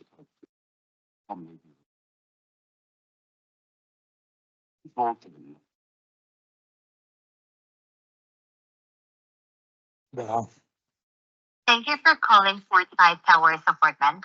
My name is Hazel. How can I help you today? Hi, right here the emergency fans kicked on, and in the hallway I can see lights are blinking, but there's no fire alarm, and I can't tell whether or not it's an emergency or if it's not an emergency. But clearly some of the emergency systems are activated, and we don't know what to do. No smoke, no fire, no sparks, anything, correct? I don't see any smoke, but the lights for the fire alarm are going off in the hallway, and the emergency fans are just kicked on. We can hear them, so usually that happens when there's an emergency or there's a fire, but the alarm isn't firing like it normally does. Thank you so much for the information, and thank you for bringing this to our attention as well. What I'm going to do is I'll go ahead and notify the maintenance team so that they'll be able to check into what is exactly is happening, and for them to be able to sort this. Can you connect me to the resident super? Who is the resident super? Who's the super that lives in the building? Oh, we actually don't have any information into who is the person who's living in the property, as we only create and submit requests. We're not located on site. Oh, you're not on We're site? actually- What state are you in? New Jersey? I know we're working offshore. Oh, which country? Philippines? Yeah. I like the Philippines. Very nice there. Okay, that's a little bit.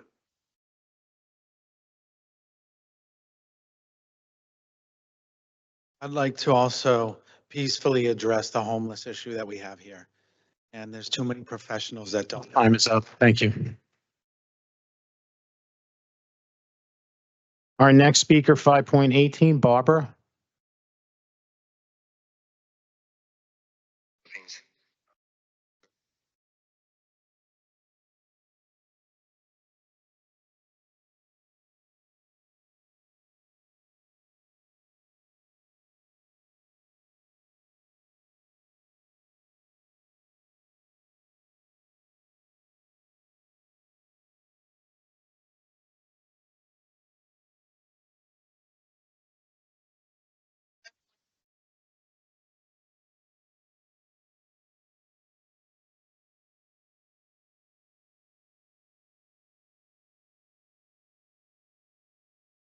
It's an emergency. Isn't there a way to actually talk to somebody live now who lives on site? I feel like I'm leaving a message for somebody when there could be a fire emergency and I don't know if they're going to call me back. I understand. For the maintenance teacher who is working on site, is living on site. So, yeah, the only option that we have here that we know is just to create and submit requests. Aside from that, we don't have any other information on either end. But if the emergency responders call this number, are you able to provide them a list of the people who live in the different units in the building? Oh, no, we don't have those information. Oh, okay. So what would happen if an emergency responder called this number? It's the only number that's listed.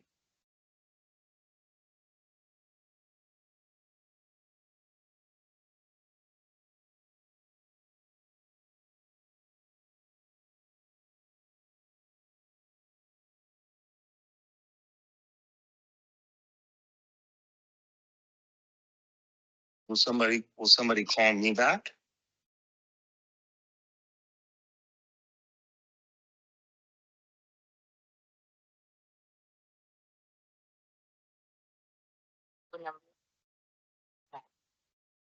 It's not really a maintenance issue. Isn't there a resident super that can call me back? Because I don't need something fixed. I just need to know if there's an emergency or not.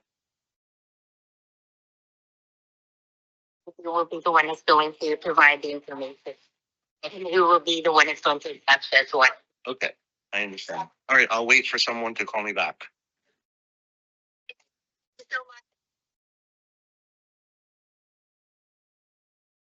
I think it would be a really good idea if we had a resident super in the building because that's the law in Jersey City and it doesn't seem like we have one of those.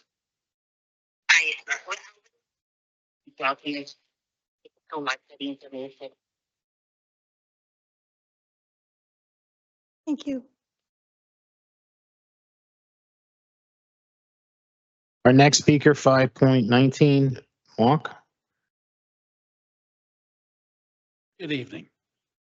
You've now listened firsthand to the reality faced by a tenant attempting to access emergency assistance in one of Jersey City's largest residential complexes. Let's be absolutely clear. This was not an isolated incident within an otherwise functional system. This is the system. A resident facing a potential fire emergency was diverted to an overseas call center, effectively cut off from any contact within their building.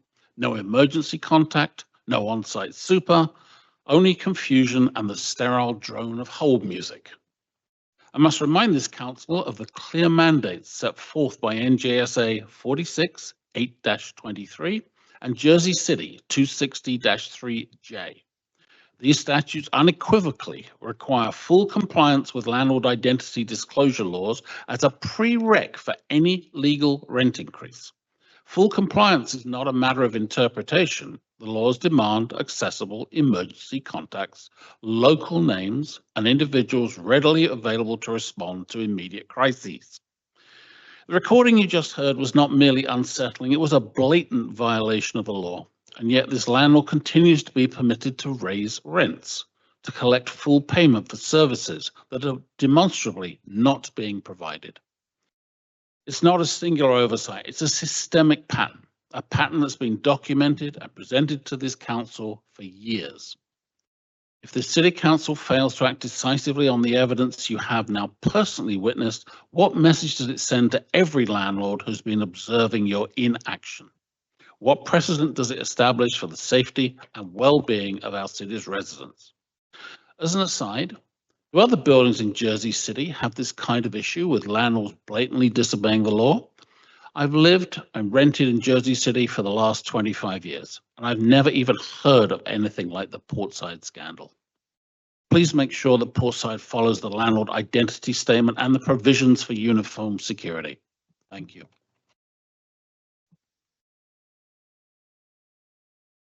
Our next speaker, 5.20, Joel.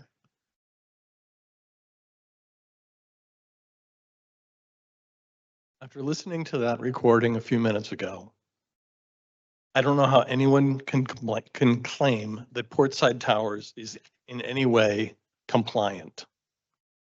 The person answering the emergency line couldn't name a superintendent, didn't know what tower was which, had no emergency contact, couldn't help in any meaningful way. We'll call back. It's 2 weeks later, and there is no callback been received. You may not enforce the laws directly, but you do control the oversight of those who are failing to do so. Silence is not oversight. Here's what the law says clearly and without ambiguity. Landlords must post a certificate listing emergency contacts. The certificate must be given in writing to each tenant. It must include the superintendent and managing agent and provide a number that actually works during an emergency. Clearly, it did not. None of that happened, and tonight you don't have to take our word for it, you heard it. If a lawyer submitted a document to a federal court missing this many required elements, they would be sanctioned. But Equity submits this to Jersey City every year, and instead of consequences, they get yet another pass. No fines, no rent reductions, no accountability. That's not enforcement, that's surrender. This council should take what you heard tonight and direct Director Richardson to issue violations tomorrow. The law allows it, the facts demand it. Councilman Gilmore, you represent us. This is happening in your ward. What do you intend to do about it? Madam President Waterman and Councilman Solomon, both of you are running to lead this city. Can you tell us what you'll do now and what you would do differently as mayor? Because what we just heard wasn't a customer service failure. It was a public safety failure. And if no one is held accountable, it becomes a failure of government. At the very least, I hope we hear from our councilmen before the end of the night. If you have any question or if you have any information on issues that should not be happening within the city, blow the whistle at gmail.com. Thank you. Our next speaker, 5.21, Daniel.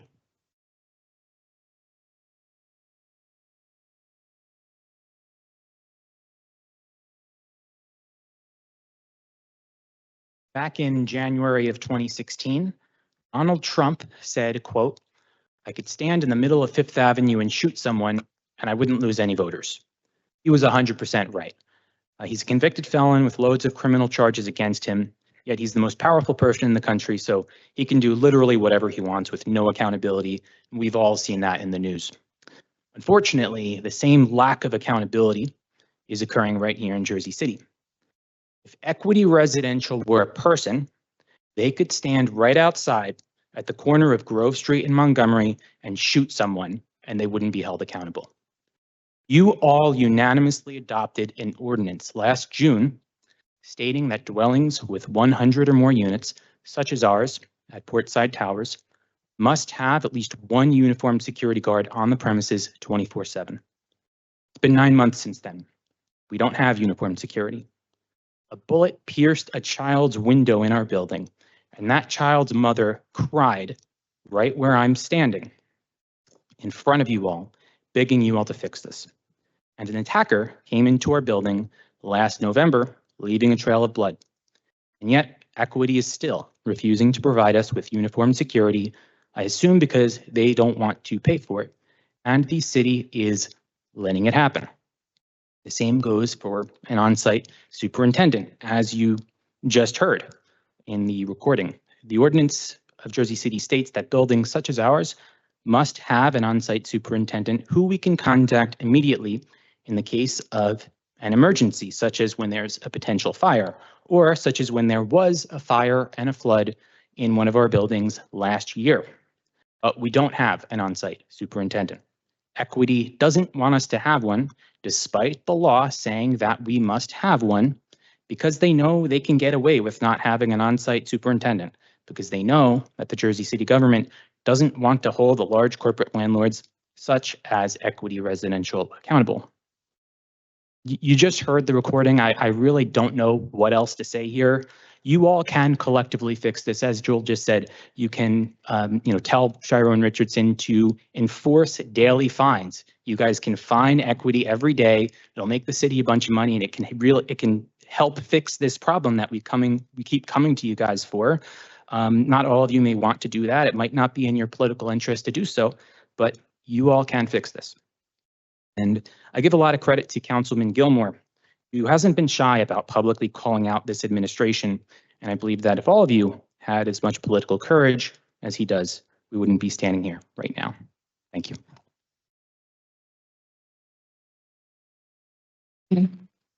Councilwoman Ridley, am I able to just give information real quick before they continue? Just so we're aware, Equity did request an exemption from our security requirement. We are doing the inspection required. It's been ongoing. Officials from the city did meet with the tenants and the tenants' representatives to speak to them about their concerns. We are continuing, and we're going to be meeting with Equity and doing an official walkthrough, and then we'll have a report as to whether or not the exemption is granted, but it is ongoing. So What are the, I guess, grounds that you would exempt someone from that requirement? It's a pretty thorough investigation, so I will wait until the report is done, but it's an overall review of the security of the building. So what do you do in the meantime as we, I guess, determine if they're exempt? What if we come back and say they're not exempt? Are they penalized for all of the days they was out of compliance? It would depend. We can talk about when it would actually go into effect or not. We issue a violation, which I believe there was a violation issued. If it's pending in the court, it would probably wait until the investigation is complete, and then it would be up to the judge whether or not the ticket would be dismissed or there'd be some other fine. But as of right now, since the exemption has been applied for, we're just completing the investigation. So as it relates to the fine, I believe it's up to non-compliant. What is it? 2,000. So is the proper thing to do is right if they were, like, let's say if they wasn't trying to get exempt and they were out of compliance, is the proper thing to write the ticket every day? Or if the initial ticket say you're out of compliance and you're fined $2,000 per day until the infraction is essentially resolved? How does that work? Usually, once an initial violation is issued, you're given 30 days to cure. And then after that, there's a possibility of daily fines. It would depend on the situation, but usually you are given that opportunity to cure. No, I know that, but I'm saying is another ticket, is it warranted issuing another ticket or As- does it? We've discussed that there would have to be an actual person there to inspect and issue the violation. As we've discussed before, you can't just say that I was there on April 1st and back on May 1st, I went back and nobody was still there and issue the ticket for those 30 days. You know what I'm saying? So that we would have to have an inspector go there and continue to make sure that Okay. and my violation final- can be issued that day. And my final question is, how long do we anticipate this review process being? Because part of the problem is they know that we voted to do this thing 9 months ago. And if they were seeking an exemption, they should have done it then.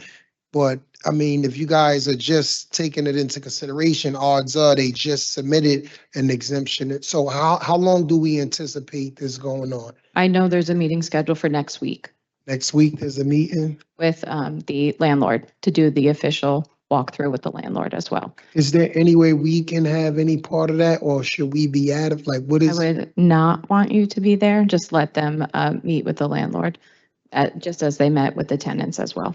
So Okay. they were at the building for several hours going through All and right, so listening to. do we know the day next week? I can check for you, but it was scheduled. I'll let you know. And if you guys can just share correspondence as it relates to updates. Sure. All right, thank you. Can you tell us on what grounds they're seeking the exemption? They haven't had the meeting yet, but they are just seeking the exemption, and then we have to go follow up and do our investigation. Good. Yes, are we good? Okay. All right, our next speaker, 5.22, Brendan.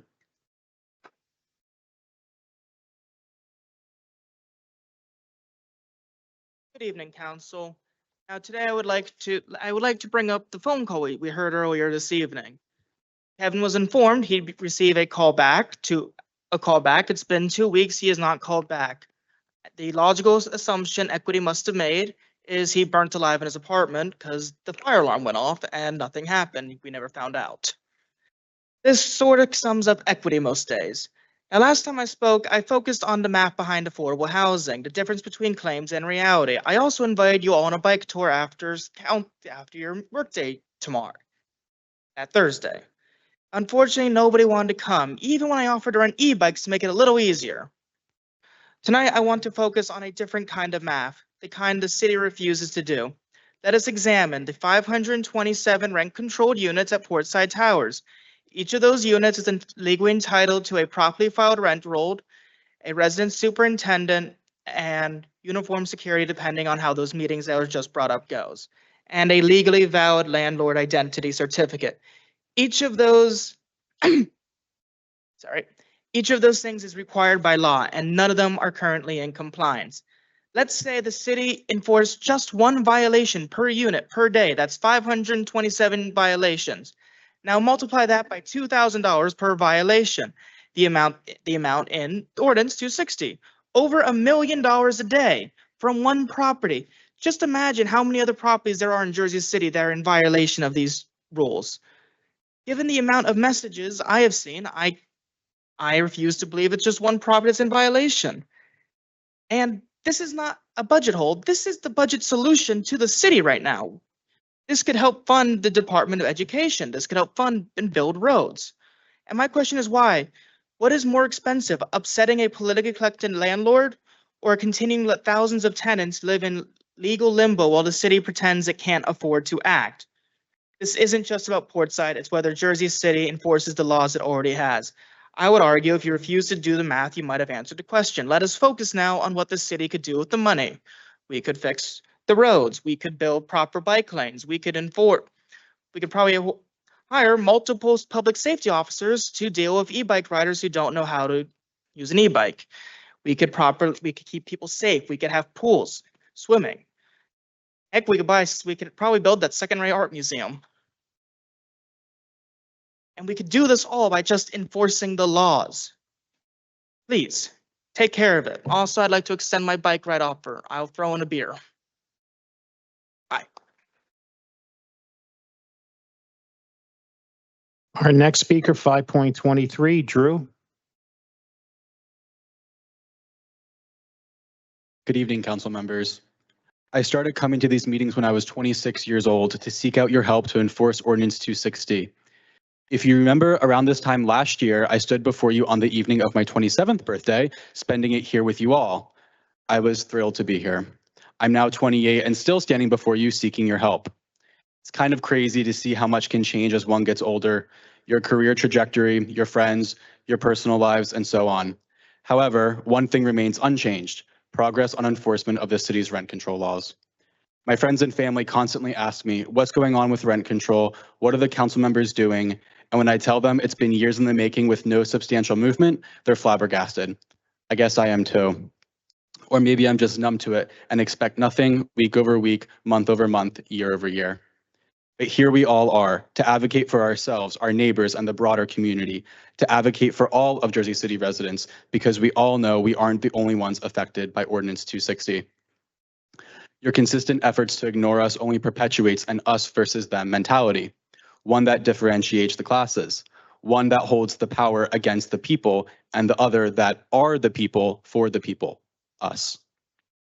You failed us last year and the year before that. What will happen this year? Now, beyond Ordinance 260, let's talk about the emergency call. A tenant hears the fans kick on, emergency lights start blinking, no fire alarm, no staff, no one to ask. So he does what the post-it notice tells him to do. He calls the emergency number. Does he reach someone downstairs? No. In New Jersey? Nope. In the US? Not even close. He reaches someone in the Philippines who, to her credit, was polite but couldn't name a single staff member in the building. Didn't know East Tower from West, and when asked if there's a resident superintendent who could call back, she said, unfortunately, we don't have any direct line for any maintenance or a super who is working on site or is living on site. When the tenant asked what would happen if emergency responders called that number, she said, we don't have any idea how they work. We just create and submit requests. That was Jersey City's emergency response plan, a form submission from a country 8,000 miles away while emergency systems were going off. Now, I'm just a tenant, but I'm pretty sure please hold isn't an acceptable fire safety protocol. I'm sure if something had gone seriously wrong that night, the only people ready to take action would have been the one standing right behind me here. Council, what you heard wasn't a mistake. It wasn't a fluke. It was the system. It's designed to delay responsibility until no one can be blamed. Well, we're done waiting. We don't have uniform security. We don't have a resident superintendent, and we don't have an administration willing to enforce the laws you passed. So let me leave you with this. When the next emergency happens, and it will, we won't be calling that number. We will bring those tragedies to you and to the press. And when someone gets hurt again, these speeches will be part of the public record. So will your silence or your Thank you.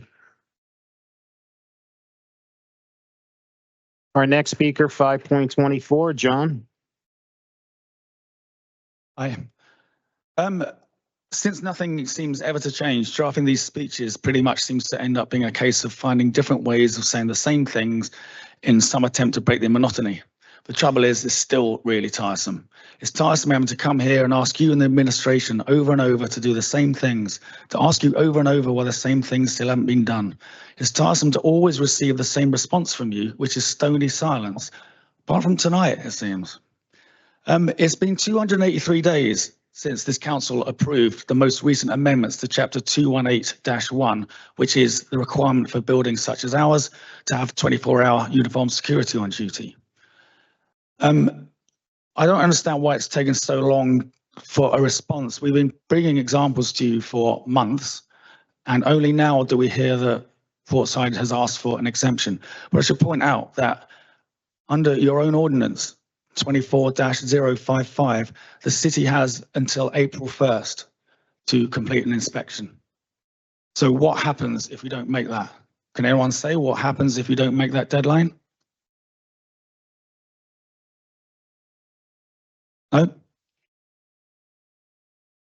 Okay, fair enough. Yeah, well, we frequently receive emails from our buildings management which include the claim our tenants' safety is our top priority. We know it isn't, because one of the previous managers said as much to a couple of residents. When asked why certain services weren't being provided, her response was, our investors are our top priority. Oh, my heart is full. But ordinances such as that one that we've been talking about and Chapter 260, rent control throughout the city, these ordinances were put in place to protect Jersey City's residents from bad actors such as greedy, corrupt landlords. You were elected by the city's constituents to be the gatekeepers of these laws and to ensure their enforcement. Would anyone like to tell the voters in this room or who are watching the live stream why you choose not to enforce Chapter 260? This is election year for the city council seats, and 2 of you are running for mayor. Maybe those of you running re-election campaigns have included claims that you've always strived to serve the interests of your constituents and respected the laws and ordinances that were designed to protect them. But if coming to these meetings for the last 3 years has taught me anything, it's that those claims don't hold water. Maybe in our campaigns, you'll be claiming that if elected, you'll ensure the ordinances that serve the interests of your constituents will be enforced. Perhaps if you act now, maybe, just maybe, you might give the voters some reason to believe you.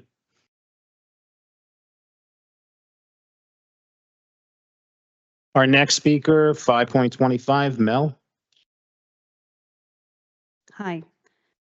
I'm going to be repeating myself tonight. It's very much a deja vu. I wasn't able to write a new speech, but luckily, and that does drip with sarcasm, all my notes from the past few months of other speeches I was going to make all still apply. I'm definitely having a deja vu because I think I did deliver a speech in January talking about the speech in December that could have been a total repeat from the 2023 December speech. So we're just, rinse and repeat, doing this again. I miss a lot of meetings due to my work commitments and the responsibilities I have there. Lots of things go wrong, we got to fix them. Is it my responsibility to fix everything? No. Do I make it my responsibility to find out who is responsible and ensure they follow through? Yes, I do. When those people do not do what they're supposed to do I put them on a performance improvement plan? Yes, I do. Are they given the opportunity to improve and fix the issues? Yes, and we want them to. Let's just get it done. If they don't, do they stay in that role? No, they don't. And yet, here we are, years later, still asking for the same things, begging, pleading with all of you to find out who is responsible and follow through. We know you have a lot to do. We know you do get a lot of things done. But with the pure number of things that this one bad apple equity residential is doing, there has been nothing resolved, not even one. You don't have to do them all in one go. Take them one at a time, step by step. Let's do something. It's great to hear that there is an inspection going on. Does it fill me with confidence that something will actually happen? Absolutely not. I think I recall that the last inspection proved many violations in many areas, and then the report appeared saying there were no violations. So, great, let's go through the motions, but it's just going to drag on and on and on and on. We've seen it before. I haven't seen anything happen to make me think that anything else is going to change. So tonight, I'm pretty furious that I finally get to leave my office at a decent hour to have to come here again, repeat myself again, all my neighbors behind me doing the same thing again and again and again. When's it going to end? When are we going to see some real action? Can we please, please, please take some accountability, do the right thing for your constituents? Thank you.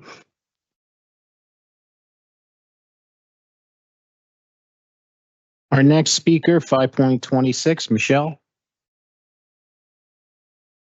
Good evening.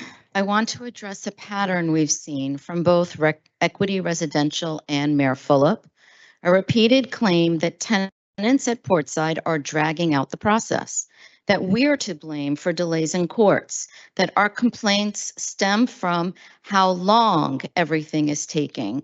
Let's correct the record now. We submitted our petitions in May 2022. By October 2023, the Rent Leveling Board issued a unanimous 6-0 decision in our favor. That's a model administrative timeline. The legal process has done exactly what it was supposed to do. We are not here tonight to complain about the courts or the Rent Leveling Board. We're here because ongoing violations of Jersey City law are not being enforced. The false narrative is being used to mask a far more serious truth, that city leadership is doing nothing while daily violations persist, not just at Portside, but across the city. Rent rolls have not been filed. Certificates of registration are outdated or missing. Emergency systems fail. There is no resident superintendent on site and no on-site security as required. Yet there are no rent reductions, no daily fines, no accountability. So no, our frustration is not with how long the process takes. It's with how little the city does while that process plays out. At the last meeting, this council took a bold move and a commendable step, a vote of no confidence. You used your authority to signal that a department head had lost public trust. Tonight, we're asking for the same. We ask this council to issue a vote of no confidence in Director Richardson or his direct supervisor, Anicia Cialone, who leads the Department of Housing, Economic Development, and Commerce. Since November 2022, none of the well-documented continuous violations we've brought forward have been resolved. None. At some point, refusal to act becomes institutional, and that's where your oversight role begins.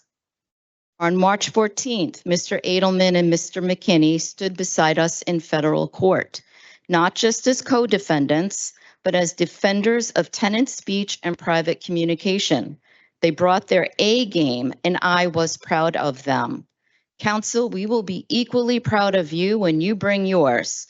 Start with a vote that tells the city the era of ignoring violations is over.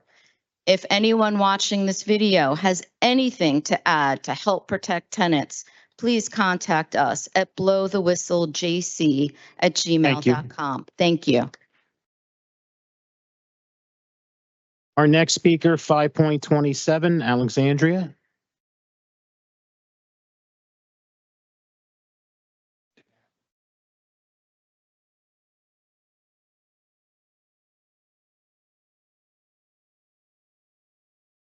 Good evening, Council.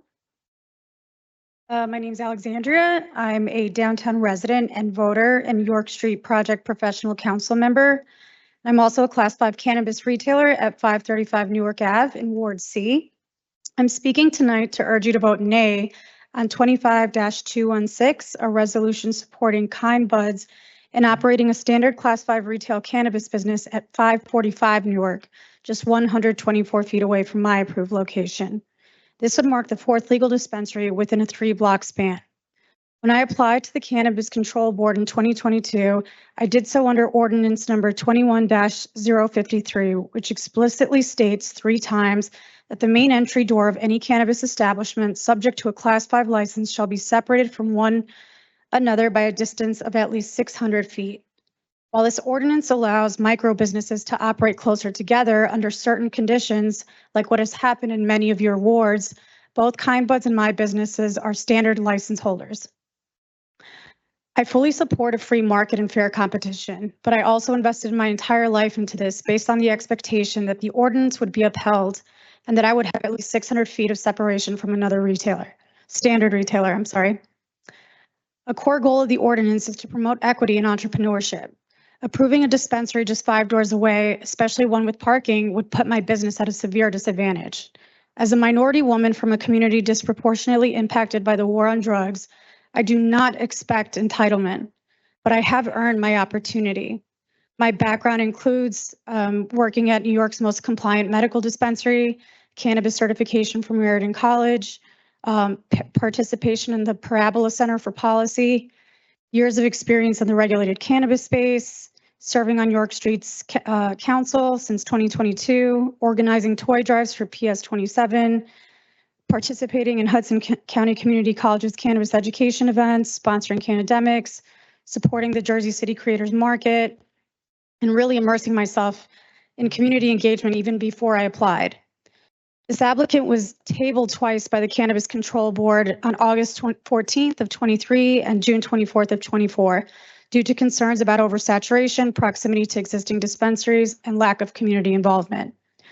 I applied first for everything, the CCB, the planning board, and unfortunately there was a moratorium put in place immediately after that. So that's, this individual was able to move forward while I was put on hold. It just seems pointless to require cannabis applicants to demonstrate community involvement, philanthropic efforts with mere MOUs with no tangible commitments. The situation feels incredibly unfair as I've worked tirelessly to earn my place, yet it is being given away so freely. There's a misconception. Thank you. Thank you so much. Our next speaker, 5.28, Matthew.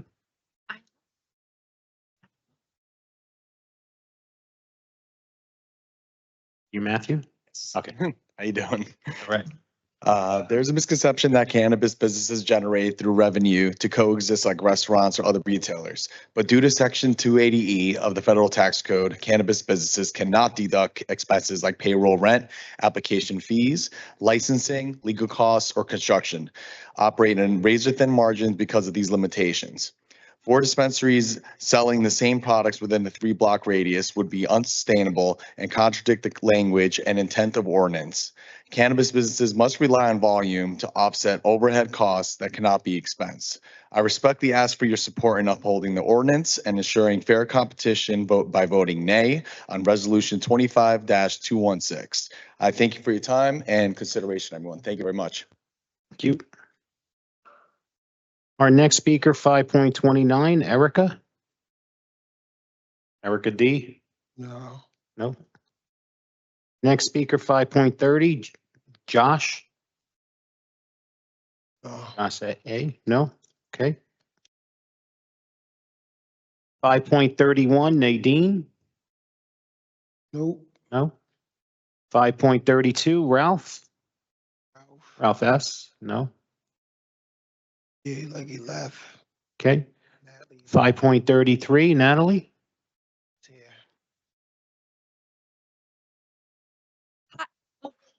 Hi, I'm Natalie with the Hudson County Tree Allies. Just want to briefly state that our group supports the ordinance for 25-033 regarding Chapter 321, the tree ordinance. We worked really hard with the Shade Tree Committee over the last 6 months, and we were very happy to see that some of our suggestions, we had drafted a proposal ordinance, were adopted, in some areas verbatim, so that was really exciting, and just thank you to Councilwoman Mira and legal person John McKinney for that. Overall, it's a giant step forward. There was one small step back, but we'll be back next year to continue pushing things forward. It's really important that this ordinance take effect as soon as possible so that the additional protections that it has brought into effect in compliance with the New Jersey Department of Environmental Protection take place as soon as possible.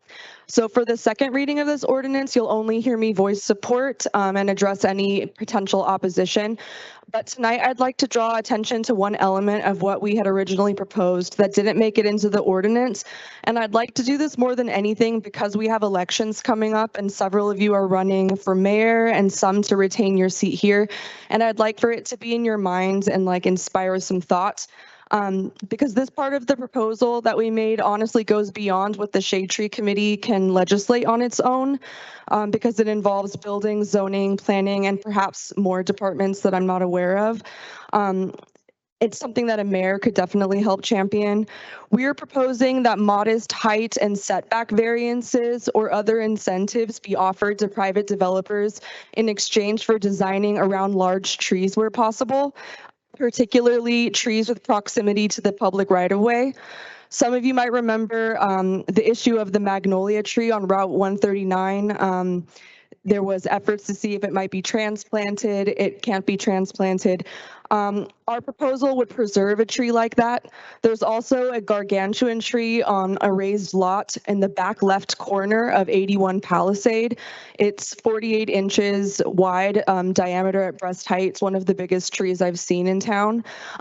Such a proposal could also preserve a tree like that by offering modest height or setback or building width variances to make up for lost square footage. For like basically, I have graphs and figures I can show you. There's precedent for this in other cities. The current mayor has really big dreams for Jersey City. You know, the Pompidou project, the renovation of the Lowe's, seeking to make us a travel destination rather than just a place you stop through. Why do we not consider tax abatements or variances for another public benefit, which would be like really large trees of this kind? They're just as important. Thank you. Our next speaker, 5.34, Sabrina. I didn't see. She's not here. Okay. Next speaker, 5.35, Devin. Devin here? No? Next speaker, 5.36, Maureen Rios. No. And last speaker, 5.37, Robert.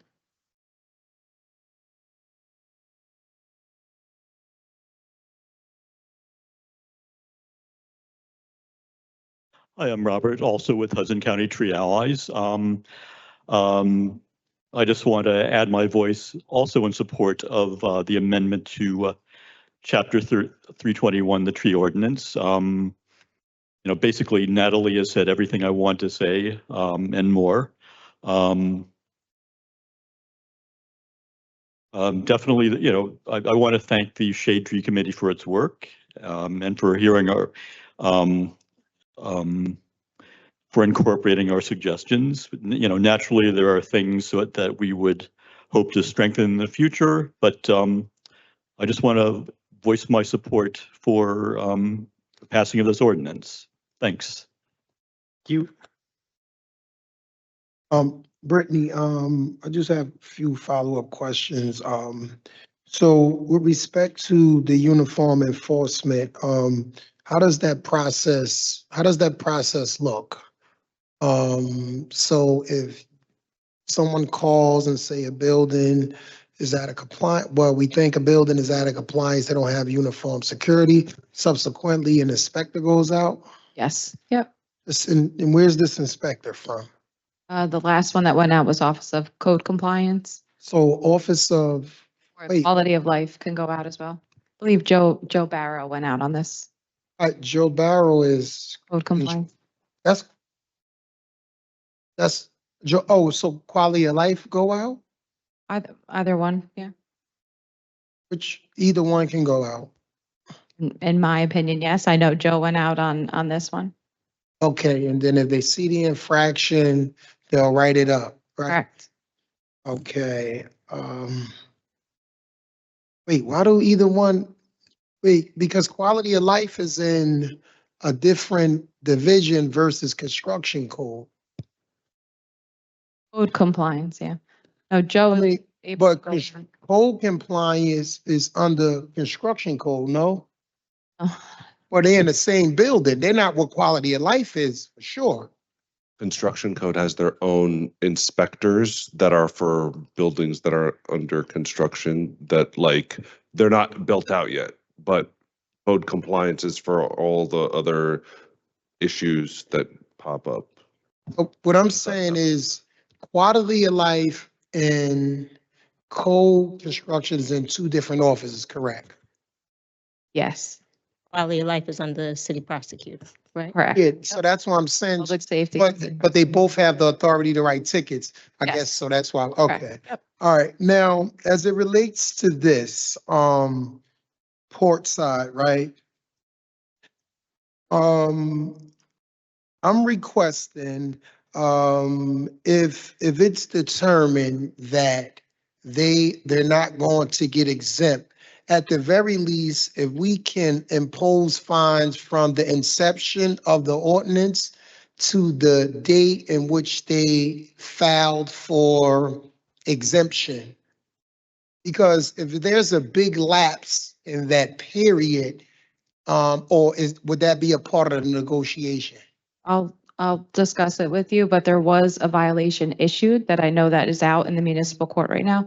I'm not sure the status of it, but I will check that. But that was for a lack of security, and then the exemption was applied for. So Now, as it relates to the exemption filing and going through the process, do we foresee any other appeal steps, any other process any other steps that will prolong them having to be into compliance? So if we say no, do they have the right to appeal to Sure. another entity? Sure, they can take us to court on it.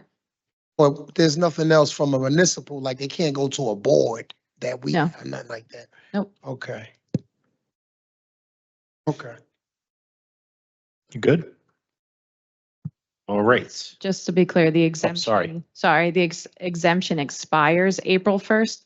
The ordinance says we'll complete the inspections from January to March. So we're trying to get it as soon as we have the additional meeting, we'll have the report out and then we can make the finding. So. Thank you. Okay. That concludes our public speaking portion. So we're going to go right to petitions and communications. Any questions or comments on communications 6.1 through 6.34? Hearing none, there are no officer communications. Any questions or comments on report of directors 8.1 through 8.15? Nothing. So like I said earlier, when I was taking Council President Waterman's vote, we're going to invert the order and go right to resolutions first and then do the payment of claims after that. So with that being said, council members, I'm going to be taking a vote on resolutions items 10.1 through 10.13. Again, that's 10.1 through 10.13. Councilperson Ridley. Aye. Councilperson Prinzary. Aye for all. Councilperson Baggiano. Councilperson Saleh. Aye for all. Councilperson Solomon. Aye for all. Councilperson Gilmore. Aye. Councilperson DeGise.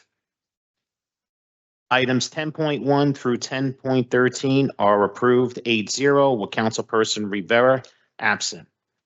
On to our next set of resolutions.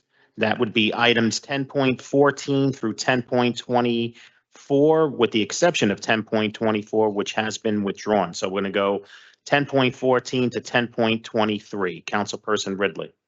Aye. Councilperson Prinzary. Aye for all. Councilperson Baggiano. Councilperson Saleh. Aye. Councilperson Solomon. Aye. Councilperson Gilmore. I'm gonna vote aye. I just want the record to reflect that, the correct amount, must be, fixed for 1020. And we'll have that correction as soon as I go downstairs. Yes, and if you guys could give me the $3,000 balance, I would appreciate it. Councilperson DeGise. Aye.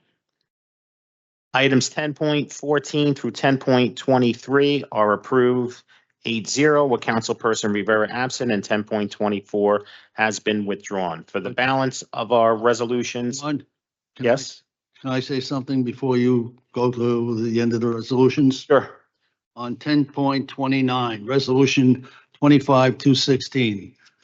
For Kind Buds opening at 545 Newark Avenue, 124 feet from an approved application, Neon Heights. I represent this area and I have never heard of this applicant. All of the other dispensaries, whether I supported them or not, all reached out to me in my office when they were in my neighborhood. Now, I am not against cannabis in some ways. I am against poor planning. What happened to the cannabis board? I'd like to ask the legal department or the BA, what happened to the cannabis board? As of right now, we only have 2 members on the cannabis board. We had 2 resignations. So we've been working on the additional cannabis changes. We've been trying to bring that to the council. We hope to have it on the next meeting. And then the proposed changes will change the makeup of the board, and then we'll have to nominate additional members to the board. They have not had a meeting since January, okay? They tell me that this has been such a mess that almost everyone on the cannabis board has quit. I understand there's only one person left, one, and that person does not live in the city of Jersey City. The city did not do smart planning. The ordinance on cannabis was poorly thought out from the beginning. Timelines should be used for their approvals. We should have capped the number of applications from the beginning and studied the process. Where is the amendment for this ordinance? We had passed an amendment, and evidently nothing was done. Are you waiting for more lawsuits? And for that, I vote no again on another cannabis application. I mean, I couldn't believe, because I spoke to somebody from the cannabis board tonight, and I got an earful, and it's a shame, a darn shame, and this should not be approved. Your vote is My no, neighbor, Rich. we have 3 other places, I believe, on Newark Avenue, right? Let's go in order.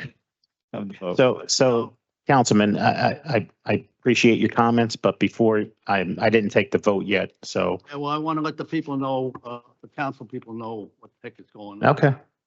Oh, Sean, since we're here, can we circle back to something that Corp Counsel said, that the makeup of the board is going to be different? What would be the difference between the new board and the current structure of the board?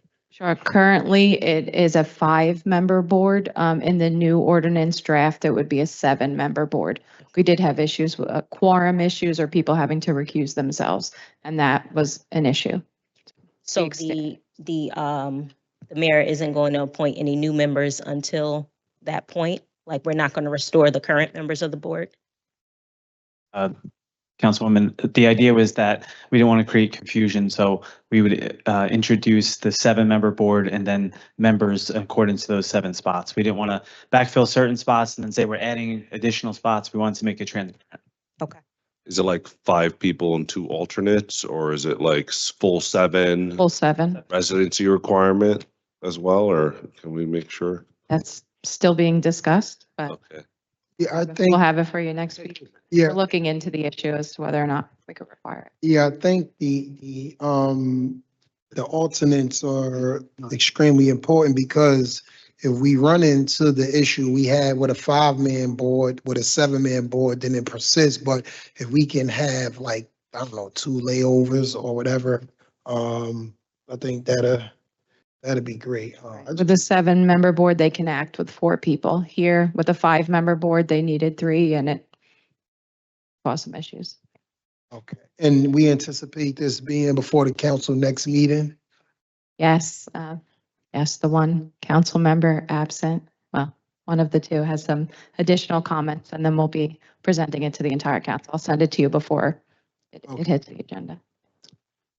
The first reading added. I'm just joking. All right. With that being said, council members are going to be taking a vote on the balance of the resolutions, items 10.25 through 10.31. Councilperson Ridley. 1029, I understand what the young lady and the young man came up and said. And I think we've said this a few times before, you know, this council did put a law in place that we didn't want to have these businesses next to each other. Unfortunately, our mandates weren't followed, and we do have a lot of cannabis places next to each other currently. I'm not in favor of that, but I'm going to vote aye for all, because I don't know if we can now go back and not approve based on that fact when we've already approved so many that are now next to each other. So with that, I vote aye for all. Okay. Councilperson Prinzary.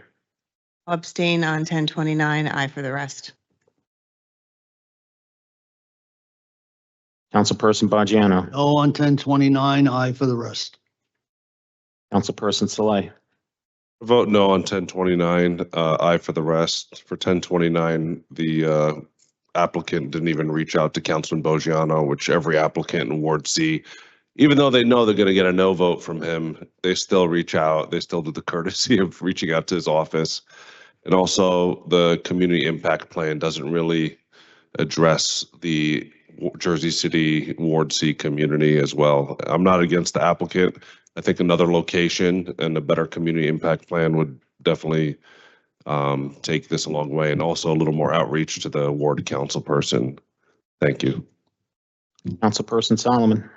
I'm going to vote no on 1029 and aye on all the rest. Similar to my colleague, Councilman Saleh, the distance issue, as Councilman Ridley said, is sort of, you know, it has been the way it's been, but we've always wanted applicants to do community outreach. And I even just pulled up the news article that when this applicant was before the Cannabis Control Board, they were specifically told to do more outreach because they hadn't done enough, and it's clear that that hasn't happened. So with that, I vote no on 1029 and aye on all the rest. Thank you. Councilperson Gilmore. I guess it's an overarching thing. I vote aye on all but 29. I know we've had our issues with regards to proximity, but good Lord, $5 away is really pushing it. And I just think that these applicants should do their due diligence as it relates to who's opening up, and more importantly, the community impact plan. That's the most important aspect. So I vote no on 29, aye on the rest. Okay, and Councilperson DeGise. I wanted to first thank the city on 1026 getting the firehouse contract going with the Department of Structure. Thank you very much for listening to us with that and expediting that. I vote aye on all but 1029. I, really appreciate you coming out, you emailing us and informing us. And the distance thing is important, but you know what? Another one's going to pop up right next door to you again. But this particular one went before the CCB board, I think 3 times. And they kept stating at the members at the time, your community interaction is not sufficient. You need to give us more. And the MOU that we have now, it's not sufficient. So they were sent back 3 times. And so it's not sufficient for me. I vote no. You're voting no on 1029? Yes, and aye on the rest. Thank you. Okay, if I could just recap, items 10.25 through 10.28 are approved 8-0 with Councilperson Rivera absent. Item 10.29 is defeated. And it's 1, 5, 2.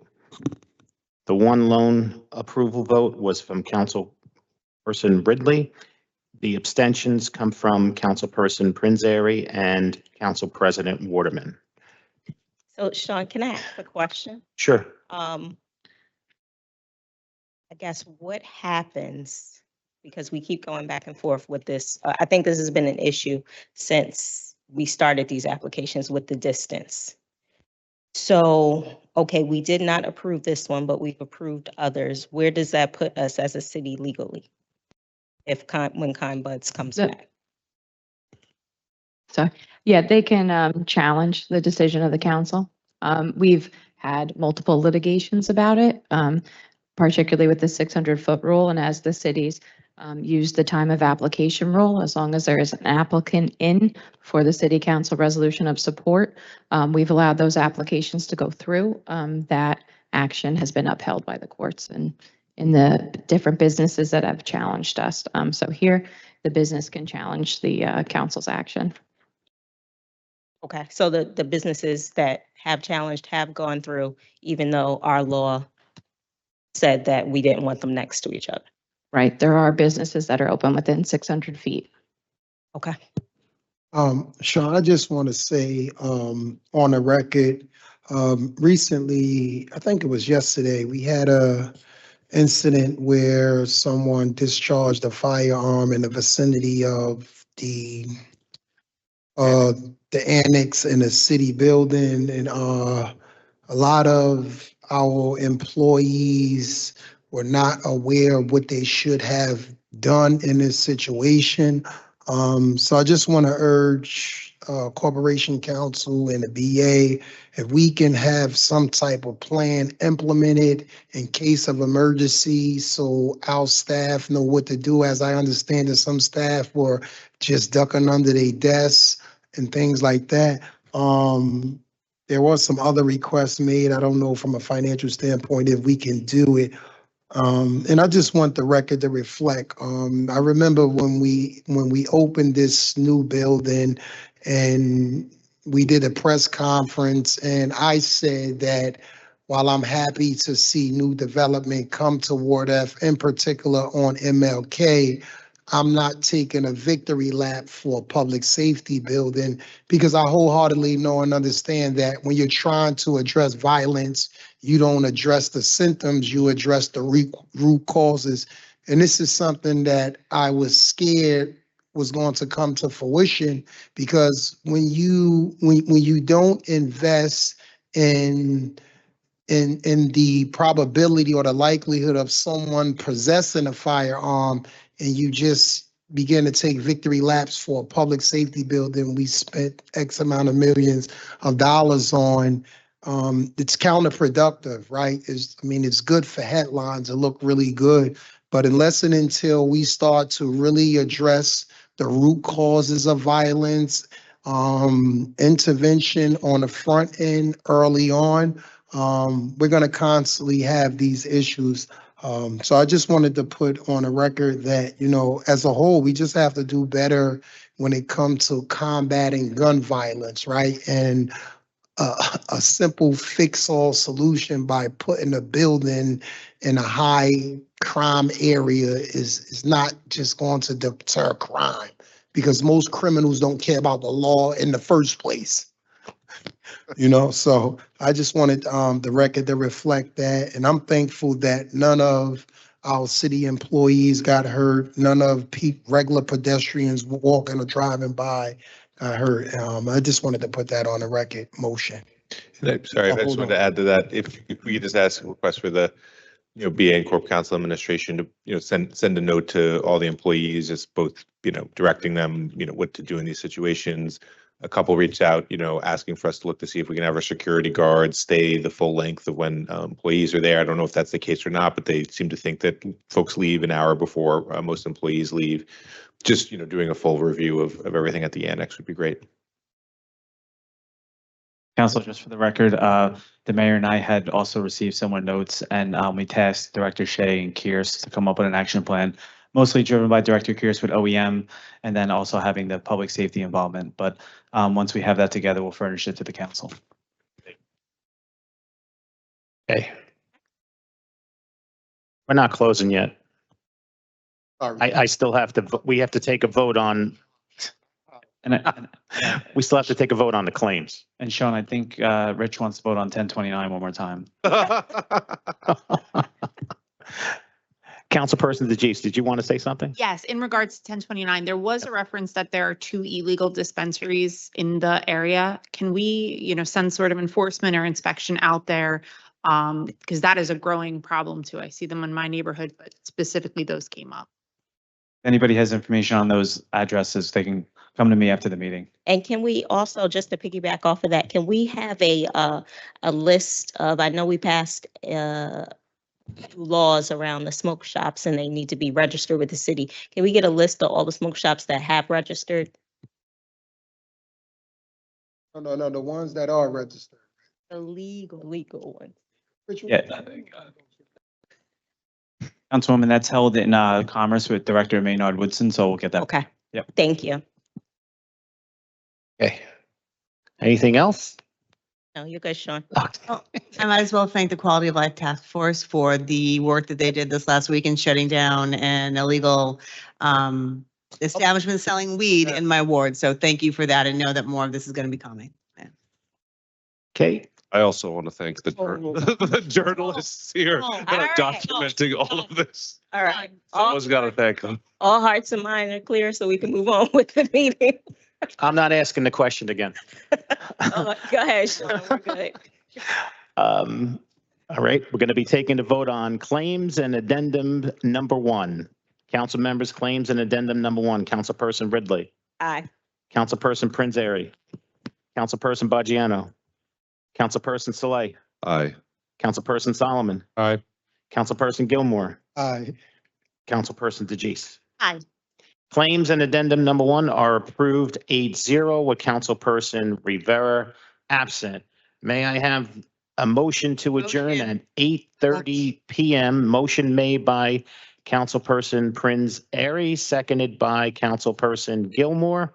On the motion to adjourn at 8:30 p.m. All council members present by acclamation, please say aye. Aye. We are out of here at 8:30 p.m. Thank you so much, everyone present, everyone watching at home. Remember, teamwork makes the dream work. Have a great night. Stay safe.